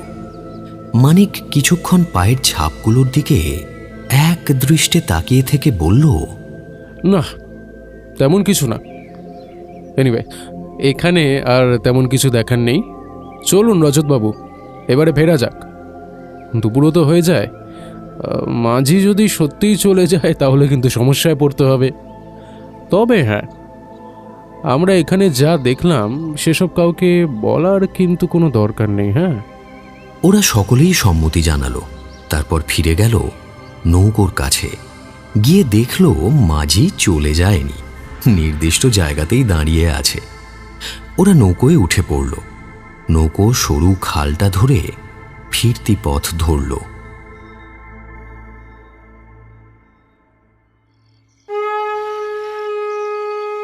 সন্ধে হয়েছে কিছুক্ষণ আগে। উদয়গঞ্জের হিন্দু বাড়িগুলো থেকে সন্ধ্যারতির শঙ্খধ্বনি ভেসে আসছে। পাঞ্চজন্য রজতের সাথে এসে উপস্থিত হয়েছে যামিনীনাথ ভট্টাচার্যের বাড়ির সামনে। কালো সাহেবের ঢিবি থেকে ফেরার পর থেকেই মানিক আরও বেশি গম্ভীর আর চুপচাপ হয়ে গিয়েছিল। সন্ধ্যারতি শেষ হলে সে রজতকে জানায় একবার যামিনী বাবুর সাথে দেখা করতে চায়, ওনার কাছ থেকে কিছু কথা জানার আছে। কিন্তু যামিনী বাবুর বাড়িতে ঢুকতে গিয়েও থমকে দাঁড়িয়ে পড়ল ওরা, কারণ ভেতর থেকে কথাবার্তার শব্দ ভেসে আসছে। অবশ্য কথাবার্তা বলা ভুল হবে, আসলে কথাগুলোর মধ্যে শাসানির সুর স্পষ্ট। বেশ ভারী একটা পুরুষকণ্ঠ ভেসে আসছে। মাস্টারমশাই, আপনি কি আমার সাথে 2 নম্বরই করতে চাইছেন নাকি? যদি তাই আপনার ইচ্ছে হয়ে থাকে তাহলে কিন্তু সাবধানে থাকবেন। আমাকে তো আপনি খুব ভালো করেই চেনেন। কেন খামোখা এই শেষ বয়সে এসে নিজের ক্ষতি চাইছেন? হ্যাঁ, তুমি কি লোকজন নিয়ে আমাকে হুমকি দিতে এসেছ? আরে না না মাস্টারমশাই, আমি আপনাকে কেমন করে হুমকি দিতে পারি বলুন দেখি? যতই হোক আমি তো আপনার থেকে বয়সে ছোট। আমি তো একজন শুভাকাঙ্ক্ষী হয়ে আপনাকে সাবধান করতে এসেছি, বুঝতে পারছেন না? এটাকে সাবধান করা বলে না নিতাই। তুমি যা ইচ্ছা করে নাও, আমি এই ব্যাপারে কিচ্ছু জানি না। সেটা তোমাকে আগেও বলেছি, আবার বলছি। তার মানে আপনি কিছু বলবেন না? না, বলবো না। তুমি কি একবারে বোঝো না এসব গল্প কথা ছাড়া আর কিছুই নয়? আর যদি সত্যি হয়েও থাকে তাহলেও আমি সে ব্যাপারে কিচ্ছু জানি না। তাহলে জয়প্রকাশ বাবুকে বললেন কি করে? কি বলেছি তাকে আমি? আপনি তো জয়প্রকাশ বাবুকে বলেছেন কালো সাহেবের ডিবিতে গুপ্তধন আছে। তা সে গল্প তো এখানকার বাচ্চা থেকে বুড়ো সকলেই জানে। তুমিও নিশ্চয়ই ছোটবেলা থেকেই গল্পটা শুনেছ। আজ পর্যন্ত কেউ কেউ এই গুপ্তধন পেয়েছে? জয়প্রকাশ আমার কাছে গল্পটা শুনতে চেয়েছিল, তাই আমি বলেছিলাম। ব্যাস, এটুকুই। ঠিক আছে মাস্টারমশাই, আজ আমি চলে যাচ্ছি, কিন্তু আবার আসবো। দেখি আপনি কতদিন চুপ করে থাকতে পারেন। এই চল সবাই এখন। একটু পরেই ধুতি পাঞ্জাবি পরিহিত বছর 50-এর এক ব্যক্তি আর তার সাথে জনাচারেক সন্ডামার্কা লোক বাড়ির ভেতর থেকে বেরিয়ে এলো। মানিকদের দেখে অল্পক্ষণ ওদের 5 জনকে মাথা থেকে পা পর্যন্ত জরিপ করল লোকটা। তারপর রজতকে জিজ্ঞাসা করল, এরা কারা? আমার বন্ধু বান্ধব নিতাইদা, এখানে ঘুরতে এসেছে। ওই যামিনী জেঠুর সঙ্গে দেখা করাতে এনেছি। লোকটা আবার কয়েকবার মানিকদের পর্যবেক্ষণ করে মুখ ঘুরিয়ে পানের পিক ফেলল। তারপর হঠাৎ কোনো কারণ ছাড়াই ফিক করে হেসে উঠল। ভালো, এই চল চল চল। তারপর ওরা চলে গেল। বাপন জিজ্ঞাসা করল, লোকটা কে বলুন তো রজতবাবু? নিতাই ঘোষাল, পঞ্চায়েত প্রধান। লোকটার প্রচুর টাকা, এত টাকা যে কোথা থেকে করেছে কেউ জানে না। তবে একেবারেই সুবিধের নয় লোকটা। বছর 10 আগে পর্যন্ত জেলে ছিল, বলতে গেলে রাতারাতি ওর অবস্থা বদলেছে। বলাই বাহুল্য, সৎ পথে টাকাগুলো আসেনি, কানা ঘুষও শোনা যায়। এ লোক নাকি খুনও করেছে বেশ কিছু, তবে সত্যিটা কেউই জানে না। সে যাই হোক, সুবিধার লোক যে নয় সেটা ওর নজরই বলে দিচ্ছিল। ঠিক বলেছিস, কেমন নোংরা ভাবে দেখছিল দেখেছিস? যাই হোক, এসব এখন আমাদের ভাবনার বিষয় নয়। চল যামিনী বাবুর সাথে একবার কথা বলা যাক। ওরা বাড়ির ভেতরে ঢুকল। বসার ঘরে গিয়ে দেখল যামিনী বাবু মাথা নিচু করে কপালে হাত দিয়ে চুপচাপ বসে আছেন। দরজার কাছে মানিকদের দেখে মাথা তুললেন, তারপর জোর করে মুখে হাসি ফুটিয়ে বললেন, ও তোমরা এসো এসো এসো, ভেতরে এসো। মানিকরা ঢুকে সোফায় বসল। নিতাইদা এসেছিল দেখলাম, আর কথা কাটাকাটিও তো হচ্ছে শুনলাম। কিছু হয়েছে নাকি জেঠু? জানোয়ারটা এসেছিল আমাকে শাসাতে। ও ভেবেছে ওর শাসানিতে আমি ভয় করি। আসলে এসব কিছুই নয়। আমার এই বাড়ি আর জায়গার উপরে ওর অনেক দিন ধরেই নজর আছে, আর সেই কারণেই এমন ছুতোয় নাতায় সমস্যা ভাগাচ্ছে। ভেবেছে এসব করে আমাকে ভিটে ছাড়া করবে। ও জানে না সেটা অত সহজ হবে না। আমিও এর শেষ দেখে এবার ছাড়ব। হ্যাঁ, শুনলাম কালো সাহেবের ঢিবি নিয়ে কিছু কথা হচ্ছিল। হ্যাঁ, ওই আর কি। নিতাইয়ের ধারণা আমি জানি কালো সাহেবের গুপ্তধন কোথায় আছে। উনি সেটা জানলেন কি করে? ওই জয়প্রকাশ বলেছে। ও ইতিহাসের লোক, তাই বিশ্বাস করে ওকে সবটা বলেছিলাম। সবটা বলতে আমি যতটুকু জানি, এই তোমাদের যা যা বলেছি ওকেও সেই সবই বলেছিলাম। ও কথা দিয়েছিল গোপনে ব্যাপারটা খুঁজে দেখবে, কিন্তু এখন দেখছি ভুল করেছি। ওকে কিছু না বলাই উচিত ছিল। আমার তো মনে হয় এই জয়প্রকাশ আর নিতাই মিলেই ওখানে খোঁড়াখড়ি করে গুপ্তধন খুঁজছে, আর যে আশপাশে যাচ্ছে তাদের মেরে ফেলছে। কিন্তু ওরা জানে না সে গুপ্তধন পাওয়া এতটা সহজ নয়। জেঠু, আপনি শান্ত হন, চিন্তা করবেন না। আমরা আপনার সাথে আছি। নিতাই আপনার কিচ্ছু করতে পারবে না। আপনি প্লিজ শান্ত হন এখন। যামিনী বাবু বেশ কয়েকটা বড় বড় দম নিলেন, তারপর নিজেকে যথাসাধ্য শান্ত করে হাঁক দিলেন।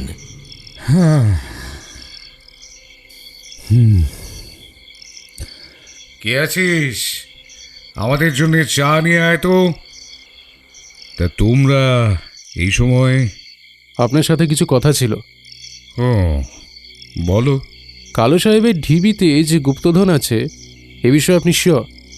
দেখো, আমি যা জানি সবই তোমাদের বলেছি। তোমরা চাইলে যে সমস্ত পুরনো নথি থেকে আমি এসব জানতে পেরেছি সেগুলো তোমাদের দেখাতে পারি। এবার সেই নথিপত্রের লেখা যদি সত্যি হয় তাহলে বলতেই হয় ওখানে গুপ্তধন আছে, আর সেটা বিপুল মাত্রাতেই আছে। আর গুপ্তধনটার লোকেশনটা সম্পর্কে আপনার কোনো আইডিয়া আছে? না, সে ব্যাপারে আমি এখনো পর্যন্ত কোনো তথ্যই পাইনি। তোমরা কি কালো সাহেবের ঢিবিতে এখনো একবারও গিয়েছো? না, আমরা এখনো একবারও যাইনি। আসলে যাওয়ার খুব ইচ্ছে আছে জায়গাটায়, কিন্তু কেউ যেতে রাজি হচ্ছে না। হ্যাঁ, এখন যা পরিস্থিতি সেটাই স্বাভাবিক। যাই হোক, ওখানে গেলে দেখবে জায়গাটা খুব একটা বড় নয়, কিন্তু ঘন জঙ্গলে ঢাকা। ঝোপঝাড় আর ম্যানগ্রোভের কারণে গুপ্তধন থাকলেও তা খুঁজে বের করা খুবই কঠিন। বুঝলাম। তারপর আরও কিছুক্ষণ কথা বলে মানিকরা যামিনীবাবুকে বিদায় জানিয়ে উঠে পড়ল। ওরা যাওয়ার আগে উনি জিজ্ঞাসা করলেন, তা তোমাদের তদন্ত কেমন চলছে? না, এখনো তেমন কিছুই জোগাড় করতে পারিনি।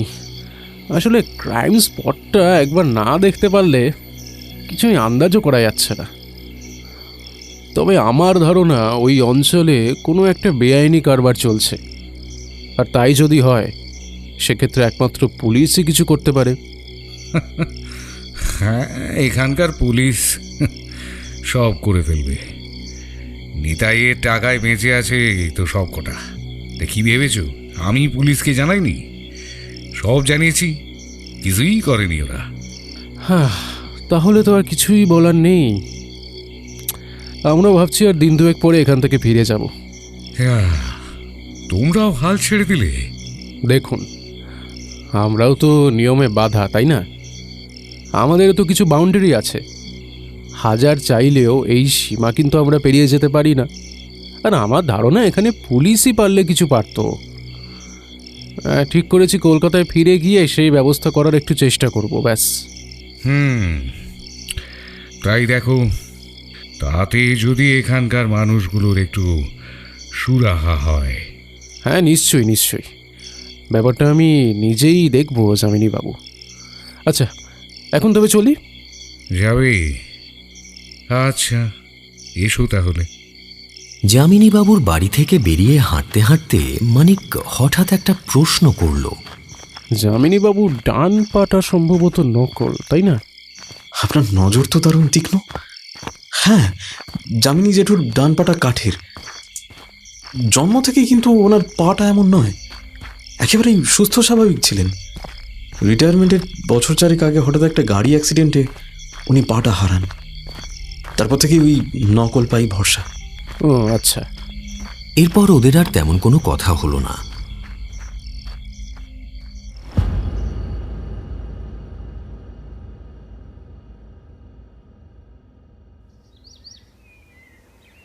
জয়প্রকাশ সেনগুপ্তের কাছে এসেছে মানিকরা। বেলা এখন 10টা। জয়প্রকাশের বয়স 50-এর আশেপাশে। বেশ সভ্যভদ্র স্বভাবের মানুষ। খুব ধীরে ধীরে গুছিয়ে কথা বলেন। যামিনীবাবু মানিকদের যা যা বলেছিলেন, জয়প্রকাশও সেই সবই বলেছেন। কথা শেষ করে জয়প্রকাশ একটু থামলেন। কিছুক্ষণ বাদে তিনি আবার মুখ খুললেন। তবে আমার ধারণা উনি জানেন গুপ্তধনটা কোথায় আছে। এটা বলছেন কেন? তার কারণ শেষ 3-15 আগে ওনার সাথে আমার কথা হয়েছিল। তখন উনি অবশ্য কথার মধ্যে একবার আমায় বলে ফেলেছিলেন খুব তাড়াতাড়ি ওনার গবেষণা শেষ হবে আর গোটা বিশ্ব জানবে কালা সাহেবের কথা। আর শুধু তাই নয়, তার গুপ্তধনের কথাও জানবে। রাইট।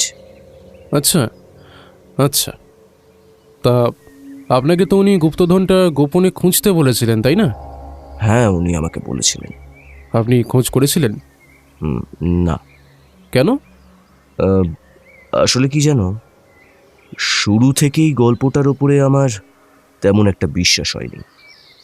আমি জানি এমন বহু গল্পের সূত্র ধরে এর আগেও গুপ্তধন উদ্ধার হয়েছে, কিন্তু এই কালো সাহেবের গল্পটার ওপর আমার একদম বিশ্বাস জন্মায়নি। তার প্রধান কারণ ওই যামিনীবাবুর কথাগুলোই। উনি যা যা বলেছিলেন তার কোনো প্রমাণ আমাকে দেখাননি। আমার ধারণা সবটাই ওনার ওই উর্বর মস্তিষ্কের কল্পনা। তাছাড়া ভদ্রলোকের যথেষ্ট বয়স হয়েছে, মাথায় সমস্যা হওয়াটাও একটা স্বাভাবিক ব্যাপার। আচ্ছা, আপনি যদি বিশ্বাস নাই করে থাকেন তাহলে এসব কথা নিতাই ঘোষালকে কেন বলেছিলেন? দুটো লোডেড রিভলভারের সামনে দাঁড়িয়ে স্রেফ একটা গল্পের জন্য নিজের প্রাণটা খোয়াতে চাইনি। তাই যা জানতাম সব বলে দিয়েছিলাম। হ্যাঁ, নিতাই ঘোষাল রিভলভার দেখিয়ে আপনার কাছ থেকে সব জেনেছে? হ্যাঁ, আসলে তার ধারণা আমি আর যামিনী বাবু দুজনে মিলে কালো সাহেবের লুকিয়ে রাখা গুপ্তধন খুঁজছি। এসবের মধ্যে আমার নিজের কাজটাই মাঝখান থেকে আটকে গেল। জানি না এসব কবে মিটবে। ভাবছি আমি দিল্লিতেই ফিরে যাব। এখনো পর্যন্ত যা যা তথ্য আর আর্টিফ্যাক্টস পেয়েছি সেগুলো একটু ভালো করে স্টাডি করতে হবে। পরে এখানকার পরিস্থিতি ঠিকঠাক হলে আবার নয় ফিরে আসবো। কথা শেষ হলে মানিকরা জয়প্রকাশবাবুকে বিদায় জানিয়ে বেরিয়ে এলো। রজত জিজ্ঞাসা করলেন, এবার কোথায় যেতে চান? একবার থানায় যেতে পারলে খুব ভালো হতো। থানা কত দূরে? থানা তো 4 ঘড়ায়। বাপুন, তুই তাতই তুন্না আর টুয়াকে নিয়ে বাড়ি ফিরে যা। আমি আর রজতবাবু একটু থানা থেকে ঘুরে আসছি। স্বাভাবিকভাবেই বাকিরা প্রতিবাদ জানিয়ে বলল তারাও সাথে যেতে চায়, কিন্তু মানিক নিজের কথা থেকে নড়ল না। অগত্যা বাকিরা বাড়ির পথ ধরল, আর মানিক এবং রজতবাবু ধরল খেয়াঘাটের পথ। মানিক আর রজত ফিরল দুপুর পেরিয়ে বিকেলের দিকে। দলের বাকিরা ভেবেছিল থানায় কি কথাবার্তা হলো সবটাই ওরা জানাবে, কিন্তু মানিক বা রজত দুজনের কেউই কিচ্ছু জানালো না। মানিক শুধু বাপনকে সরিয়ে নিয়ে গিয়ে গুজগুজ করে কিছু বলল। তাথই তুন্না আর টুয়া যথারীতি এই গোপনীয়তা নিয়ে বেজায় অসন্তুষ্ট হল, কিন্তু ওরা জানে মানিক কোনো কারণ ছাড়া কিছু করে না। গোপন কিছু থাকলেও সেটা সাময়িক, পরে ও সবটাই বলবে, তাই ওরা বিশেষ কিছু বলল না।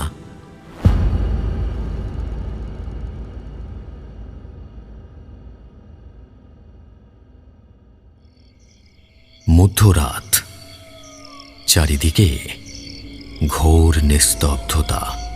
শব্দ বলতে ঝিঁঝিদের সম্মিলিত সঙ্গীত আর শেয়ালের ডাক। সুন্দরবনের রূপ আজ অন্যরকম।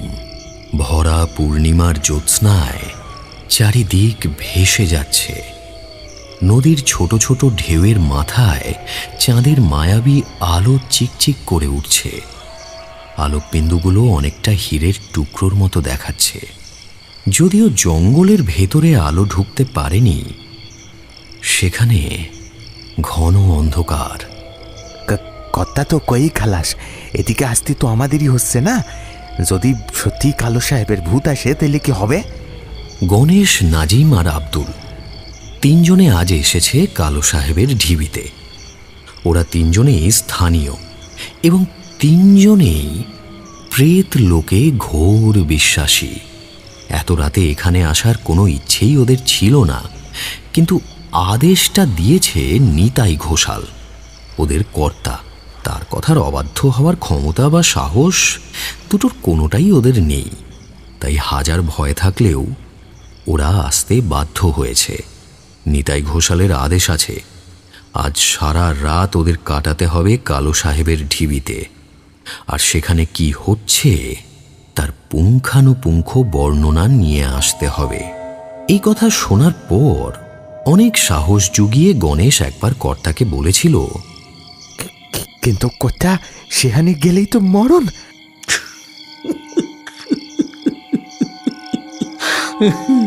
বেশ বেশ বেশ, তাহলে তোকে যেতে হবে না।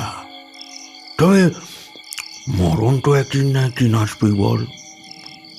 তা সে ভূতের হাতে না হোক, অন্যভাবেও তো হতে পারে বল। এই ধর রাতে ঘুমাচ্ছিস, হঠাৎ ঘরে আগুন লাগলো, বেরুতে গিয়ে দেখছিস দরজাটা বাইরে থেকে বন্ধ।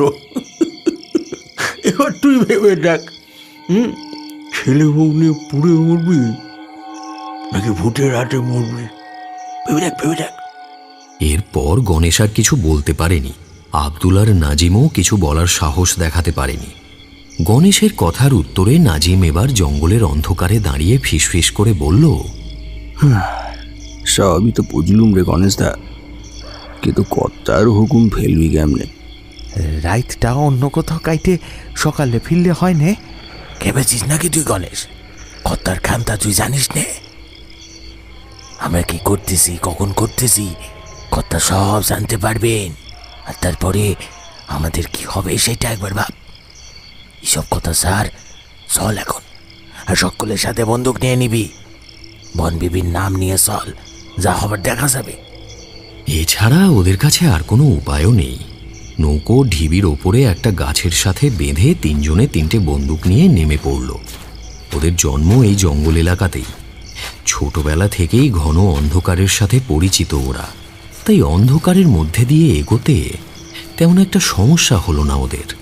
তাছাড়া নিতাইয়ের আদেশ আছে, অন্ধকারে মিশেই নজর রাখতে হবে। জঙ্গলের আরও কিছুটা ভেতরে ঢুকতেই একটা শব্দ ওদের কানে এলো। মাটির ওপরে কোদাল চালানোর ভোঁতা শব্দ। শব্দটা লক্ষ্য করেই ওরা এগিয়ে গেল সামনের দিকে।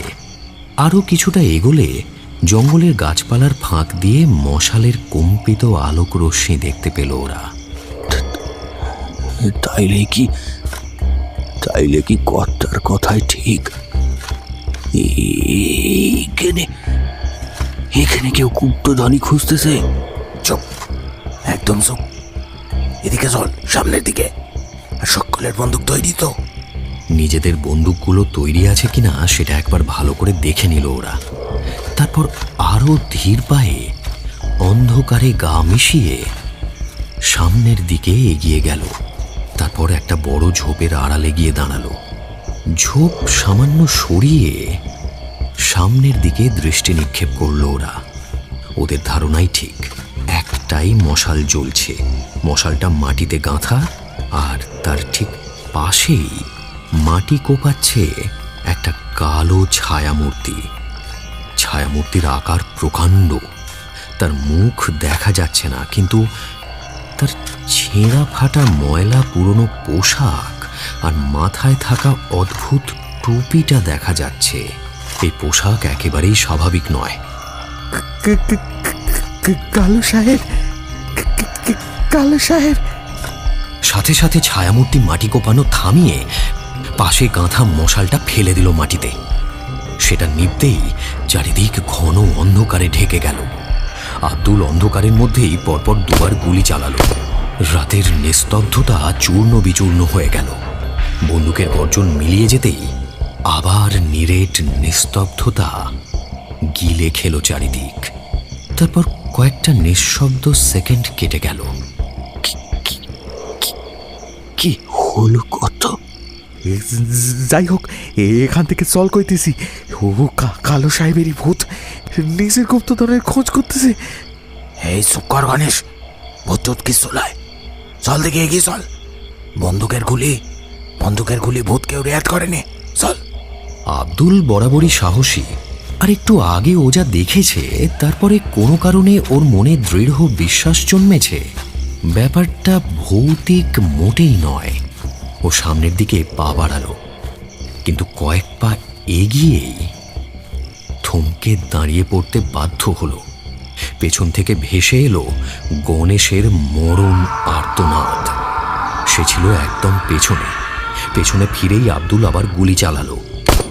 আবার রাতের নিস্তব্ধতা খণ্ড বিখণ্ড হলো, কিন্তু এবার শব্দের রেশ মেটার সাথে সাথেই অন্ধকারের মধ্যে থেকে ঘাড় ভাঙা একটা মৃতদেহ এসে পড়ল আব্দুলের গায়ে। ওর বুঝতে সমস্যা হলো না যে ওটা গণেশেরই দেহ। ধাক্কাটা সয়ে ওঠার আগেই আব্দুল নাজিমের আর্তনাদ শুনতে পেল। এবার ওর বুকে আর সাহসের বিন্দুমাত্র অবশিষ্ট রইল না। বন্দুক ফেলে দিয়ে পাগলের মতো ছুটতে শুরু করলো নৌকোর দিকে।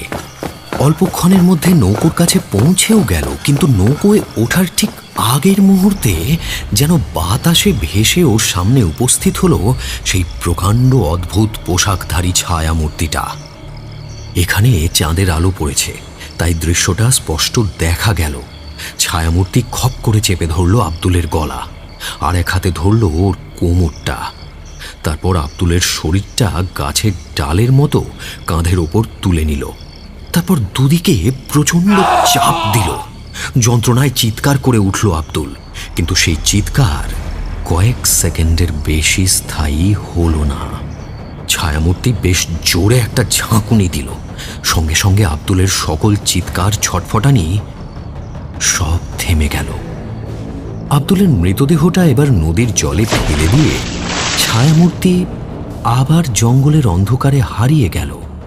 কিন্তু কেউ খেয়ালও করল না অন্ধকারের ভেতর থেকে দুজোড়া চোখ ঘটনার শুরু থেকে শেষ সবটাই চুপচাপ দেখে গেল।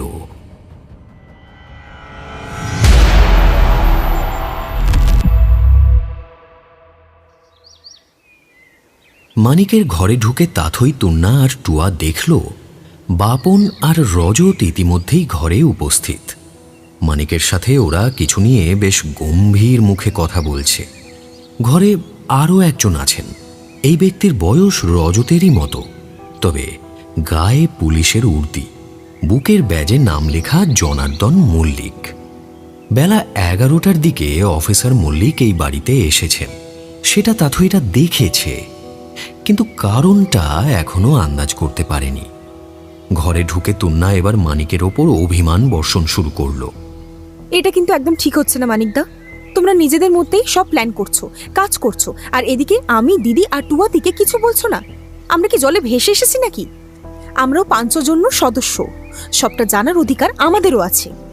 টুয়া আর তাথইও তুন্নার কথায় সায় দিল। কাল রাতে তুই আর বাপন কোথায় গিয়েছিলিস? দেখ, মিথ্যে বলবি না। আমি কিন্তু বারান্দা থেকে সব দেখেছি।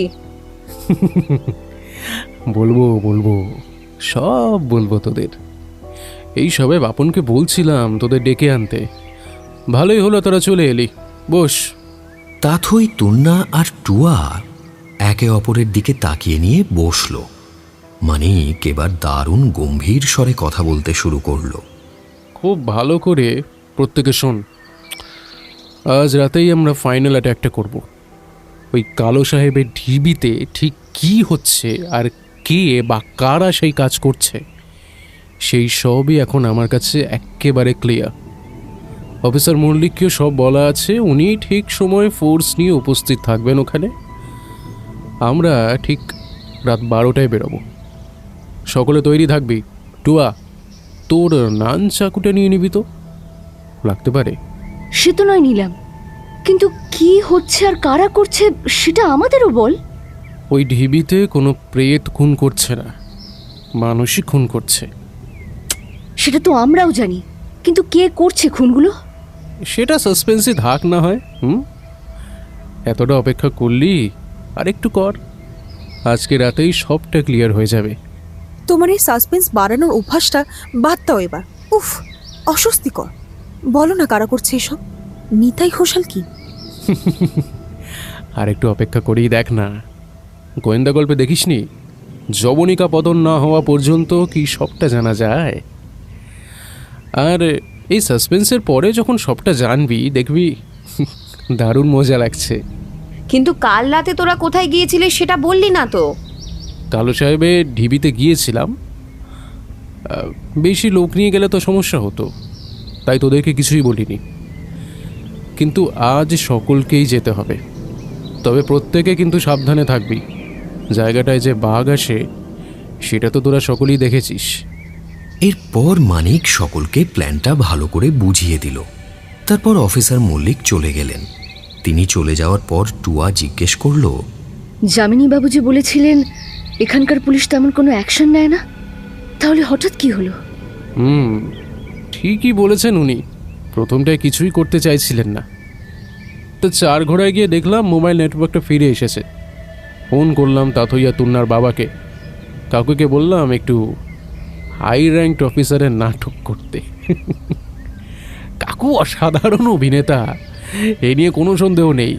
এমন ডোজ দিলেন না যে অফিসার মল্লিক সব করতে রাজি হয়ে গেল। এরপর ওদের আর তেমন কথা হলো না। প্রত্যেকেই বুকে ঢিপঢিপানি নিয়ে যে যার ঘরে চলে গেল। রাতে যে বেশ জোরালো কিছু একটা হতে চলেছে সেটা বুঝতে ওদের কোনো সমস্যা হলো না।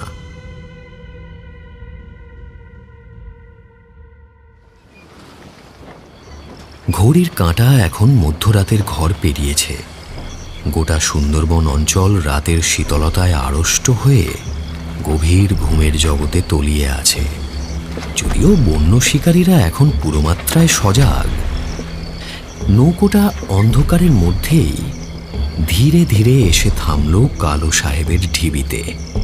নৌকোর ওপর এবার দুটো মশাল জ্বলে উঠল। একজন কালো চাদরে মাথা থেকে ঢাকা, অন্যজন সেই প্রকাণ্ড কালো ছায়ামূর্তি, এই অঞ্চলের তথাকথিত কালো সাহেব। নৌকো থেকে নেমে ওরা ধীর পায়ে এগিয়ে গেল জঙ্গলের ভেতরের দিকে। বেশ কিছুটা যাওয়ার পরে একটা নির্দিষ্ট জায়গায় এসে দাঁড়ালো ওরা। মাথা চাদরে ঢাকা ব্যক্তির গলা শোনা গেল এবারে। এই জায়গাটায় খোঁড়া শুরু কর। আমি নিশ্চিত এখানেই মাদেও গুপ্তধন লুকিয়ে রেখেছিলেন, আর এখানেই পাওয়া যাবে সেই বিপুল পরিমাণ গুপ্তধন। কাজ শুরু কর, কাজ শুরু কর। মশাল দুটো মাটিতে গেঁথে প্রকাণ্ড দেহধারী ছায়ামূর্তি এবার একটা কোদাল দিয়ে মাটি কোপাতে শুরু করলো। বেশ কিছুক্ষণ মাটি কোপানোর পরে কোদালের ফলা মাটির ভেতরে শক্ত কিছু একটায় লাগায় একটা ধাতব শব্দ হলো। থাম থাম থাম! বলতে বলতে এগিয়ে এলো যামিনী বাবু। ছায়ামূর্তির কাছে এসে হাঁটু মুড়ে মাটির ওপর বসে পড়ল। তারপর হাত দিয়ে মাটি সরালো। এবার ছায়ামূর্তিও বসে পড়ে মাটি সরাতে শুরু করলো। আর কিছুক্ষণের মধ্যেই মাটির ভেতর থেকে বেরিয়ে এলো একটা বেশ বড় মাপের ধাতব বাক্স। ছায়ামূর্তি একাই বাক্সটা টেনে বাইরে বের করে আনলো। মাটিতে গর্তের মধ্যে মশালের আলোয় দেখা গেল আরও গোটা দুয়েক বাক্স সেখানে আছে। ছায়ামূর্তি আবার মাটি কোপাতে শুরু করলো। অন্যদিকে চাদরধারী ব্যক্তি বাক্সটার ডালা টেনে খুলে ফেলল। মশালের আলোয় এবার বাক্সের ভেতরে থাকা অগুন্তি সোনার মোহর ঝকঝক করে উঠল। সেই ব্যক্তি আনন্দে আত্মহারা হয়ে চিৎকার করে উঠল এবার। পেয়েছি, আমি পেয়েছি। আমার এত বছরের সাধনা আজ সার্থক হয়েছে। মাদেওর গুপ্তধন, মাদেওর গুপ্তধন আমি উদ্ধার করতে পেরেছি, আমি উদ্ধার করতে পেরেছি।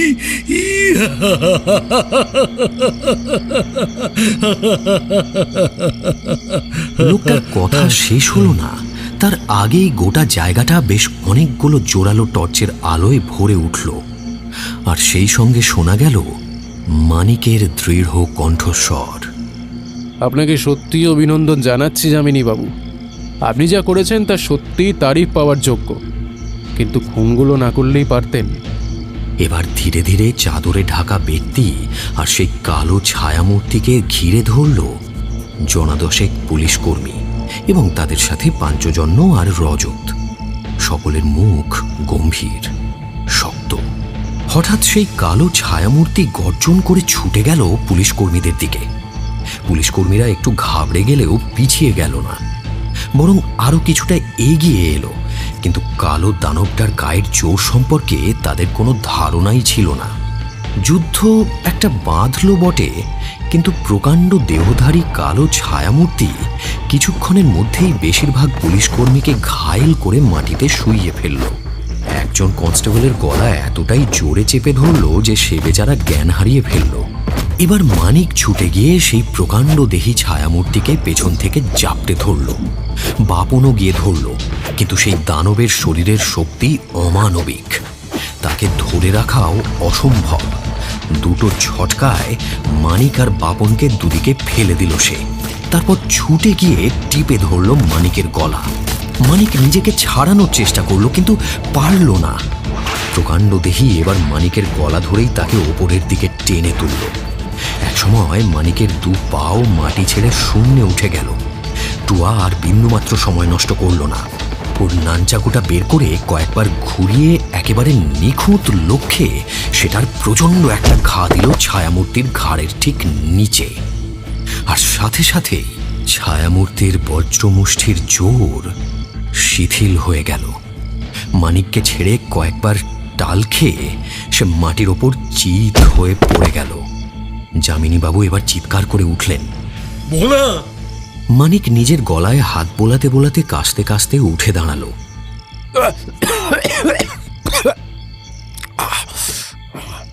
চিন্তা করবেন না যামিনী বাবু,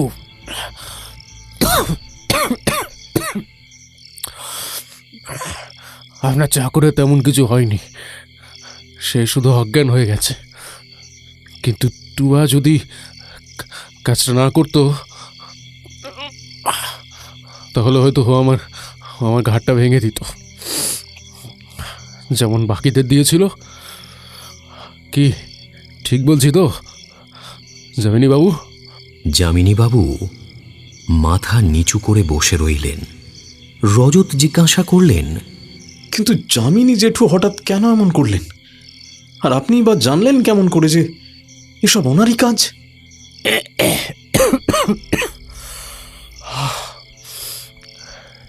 এখানে যেদিন আমি প্রথম আসি সেই দিনই মাটির ওপরে থাকা পায়ের ছাপগুলোকে দেখেই আমার সন্দেহ হয়েছিল। অস্বাভাবিক রকমের একটা বড় পায়ের সাথে অন্য এক ধরনের পায়ের ছাপও আমি দেখেছিলাম। সেই পায়ের একটা পা স্বাভাবিক হলেও আরেকটা একেবারে স্বাভাবিক ছিল না। সেই পায়ের ছাপটা ছিল নকল পায়ের। আর এখানে নকল পা তো একমাত্র একজনেরই আছে। যামিনীবাবু চেয়েছিলেন 100 বছরের পুরনো গুপ্তধন উদ্ধার করে সকলকে তাক লাগিয়ে দেবেন, তাই গুপ্তধন খুঁজতে শুরু করেন। বিশেষ করে তার পরিবারের পুরনো নথি থেকে ব্যাপারটা জানার পরে তার আর কোনো সন্দেহ ছিল না যে এখানে গুপ্তধন আছে। কিন্তু সমস্যা হচ্ছে এক্স্যাক্ট লোকেশনটা ওনার জানা ছিল না। তাই উনি ঠিক করলেন গোটা জায়গাটাকেই খুঁড়ে দেখবেন। কিন্তু এই কাজ সকলের সামনে করা যায় না, লোক জানাজানি হবে যে, তাই গোপনেই কাজটা শুরু করলেন। এর মধ্যে সমস্যা করল রজতবাবুর 2 বন্ধু, আকাশ দত্ত আর অমিত গুহ। তারা ব্যাপারটা জানতে পেরে এখানে এলো। যামিনীবাবু তার চাকর ভোলার সাহায্যে আকাশ দত্তকে খুন করলেন আর অমিত গুহকে কোনো পাওয়ারফুল ড্রাগস দিয়ে পাগল করে দিলেন। অমিতের চোখ দেখেই আমি বুঝেছিলাম যে ওর ওপরে ড্রাগসের প্রভাব আছে। এর ঠিক পরেই যামিনীবাবুর মাথায় একটা বুদ্ধি এলো। কেমন হয় যদি কালো সাহেবের আত্মা আবার ফিরে আসে? তাহলে ভয়ে এমনিতেই আর কেউ এদিকে আসবে না, ওনার কাজেরও সুবিধা হবে। তাই পরপর বেশ কিছু খুন করালেন। কালো সাহেবের আত্মার কথা চারিদিকে ছড়িয়ে পড়ল। এখানে লোক আসা অনেক কমে গেল। 2 বাদ কেউ এসে পড়লে তার কাজ ভোলাই শেষ করে দিত। কি যামিনীবাবু, আমি ঠিক বললাম তো সবটা? ভুল হলে কারেকশন করবেন। এবার যামিনীবাবু ধীরে ধীরে মাথা তুললেন। ওর চোখে মুখে তীব্র ক্রোধ ঝিলিক দিচ্ছে। সবই ঠিক বলেছ, তবে এই গুপ্তধন আমি খুঁজে বের করেছি। এর আবিষ্কারক আমি আমি আমি আমি হ্যাঁ, একমাত্র আমি আমি আমি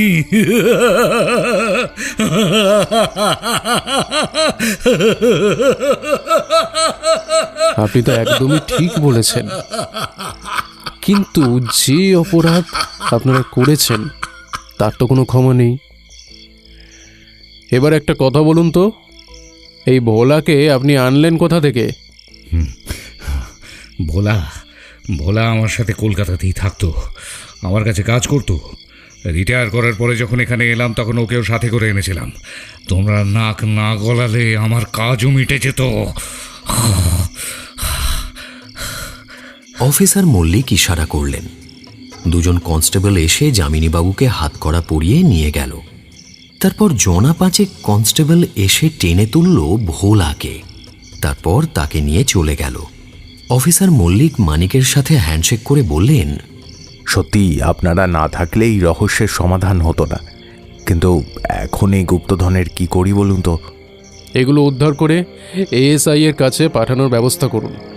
আর হ্যাঁ, আবিষ্কারকের নামের জায়গায় যামিনীবাবুর নামে উল্লেখ থাকবে। উনি অপরাধী হলেও গুপ্তধনটা উনিই খুঁজে বের করেছেন। তারপর তুন্নার দিকে ফিরে মানিক জিজ্ঞেস করল, কিরে, সব প্রশ্নের উত্তর পেলি তো? হ্যাঁ হ্যাঁ, ইস্ট আর ওয়েস্ট, মানিকদা ইজ দ্য বেস্ট।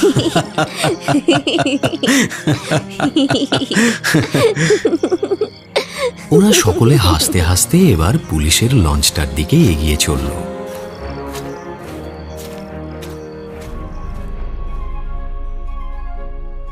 শুনছিলেন আমাদের আজকের নিবেদন সাগর ঘোষের কলমে পাঞ্চুজন্য ও কালো সাহেবের ঢিবি।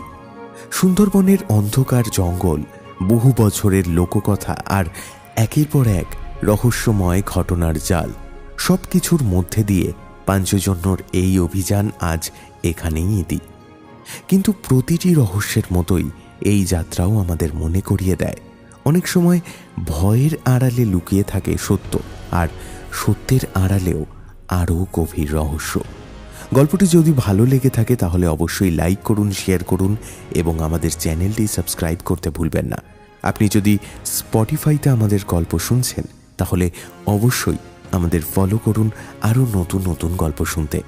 আজকের গল্পটি কেমন লাগলো জানান কমেন্ট করে, এবং আপনার প্রিয় মুহূর্ত বা প্রিয় চরিত্র কোনটি অবশ্যই জানাবেন। আজকের গল্প পাঠে ছিল সায়নদীপ ব্যানার্জি, মানিকের চরিত্রে নীল চক্রবর্তী, বাপনের চরিত্রে সৌমিক দাস, তুন্নার চরিত্রে সুইটি, টুয়ার চরিত্রে অধ্যায় সাহা, তাথইয়ের চরিত্রে তানিশা, সৌম্যর চরিত্রে রনিত। এছাড়া অন্যান্য চরিত্রে সৌমিক, রনিত, কৌশিক, শান্তম, অভিজিৎ এবং বরসা। আজকের গল্পের প্রচ্ছদ নির্মাণে টিম কেয়ার অফ কাহিনী, গল্পের আবহ নির্মাণে শুভজিৎ পটব্যাল। আজ তাহলে এ পর্যন্তই। আগামী সপ্তাহে ফিরব আরও একটি নতুন গল্প নিয়ে। শুনতে থাকুন, গল্পে থাকুন। শুভরাত্রি।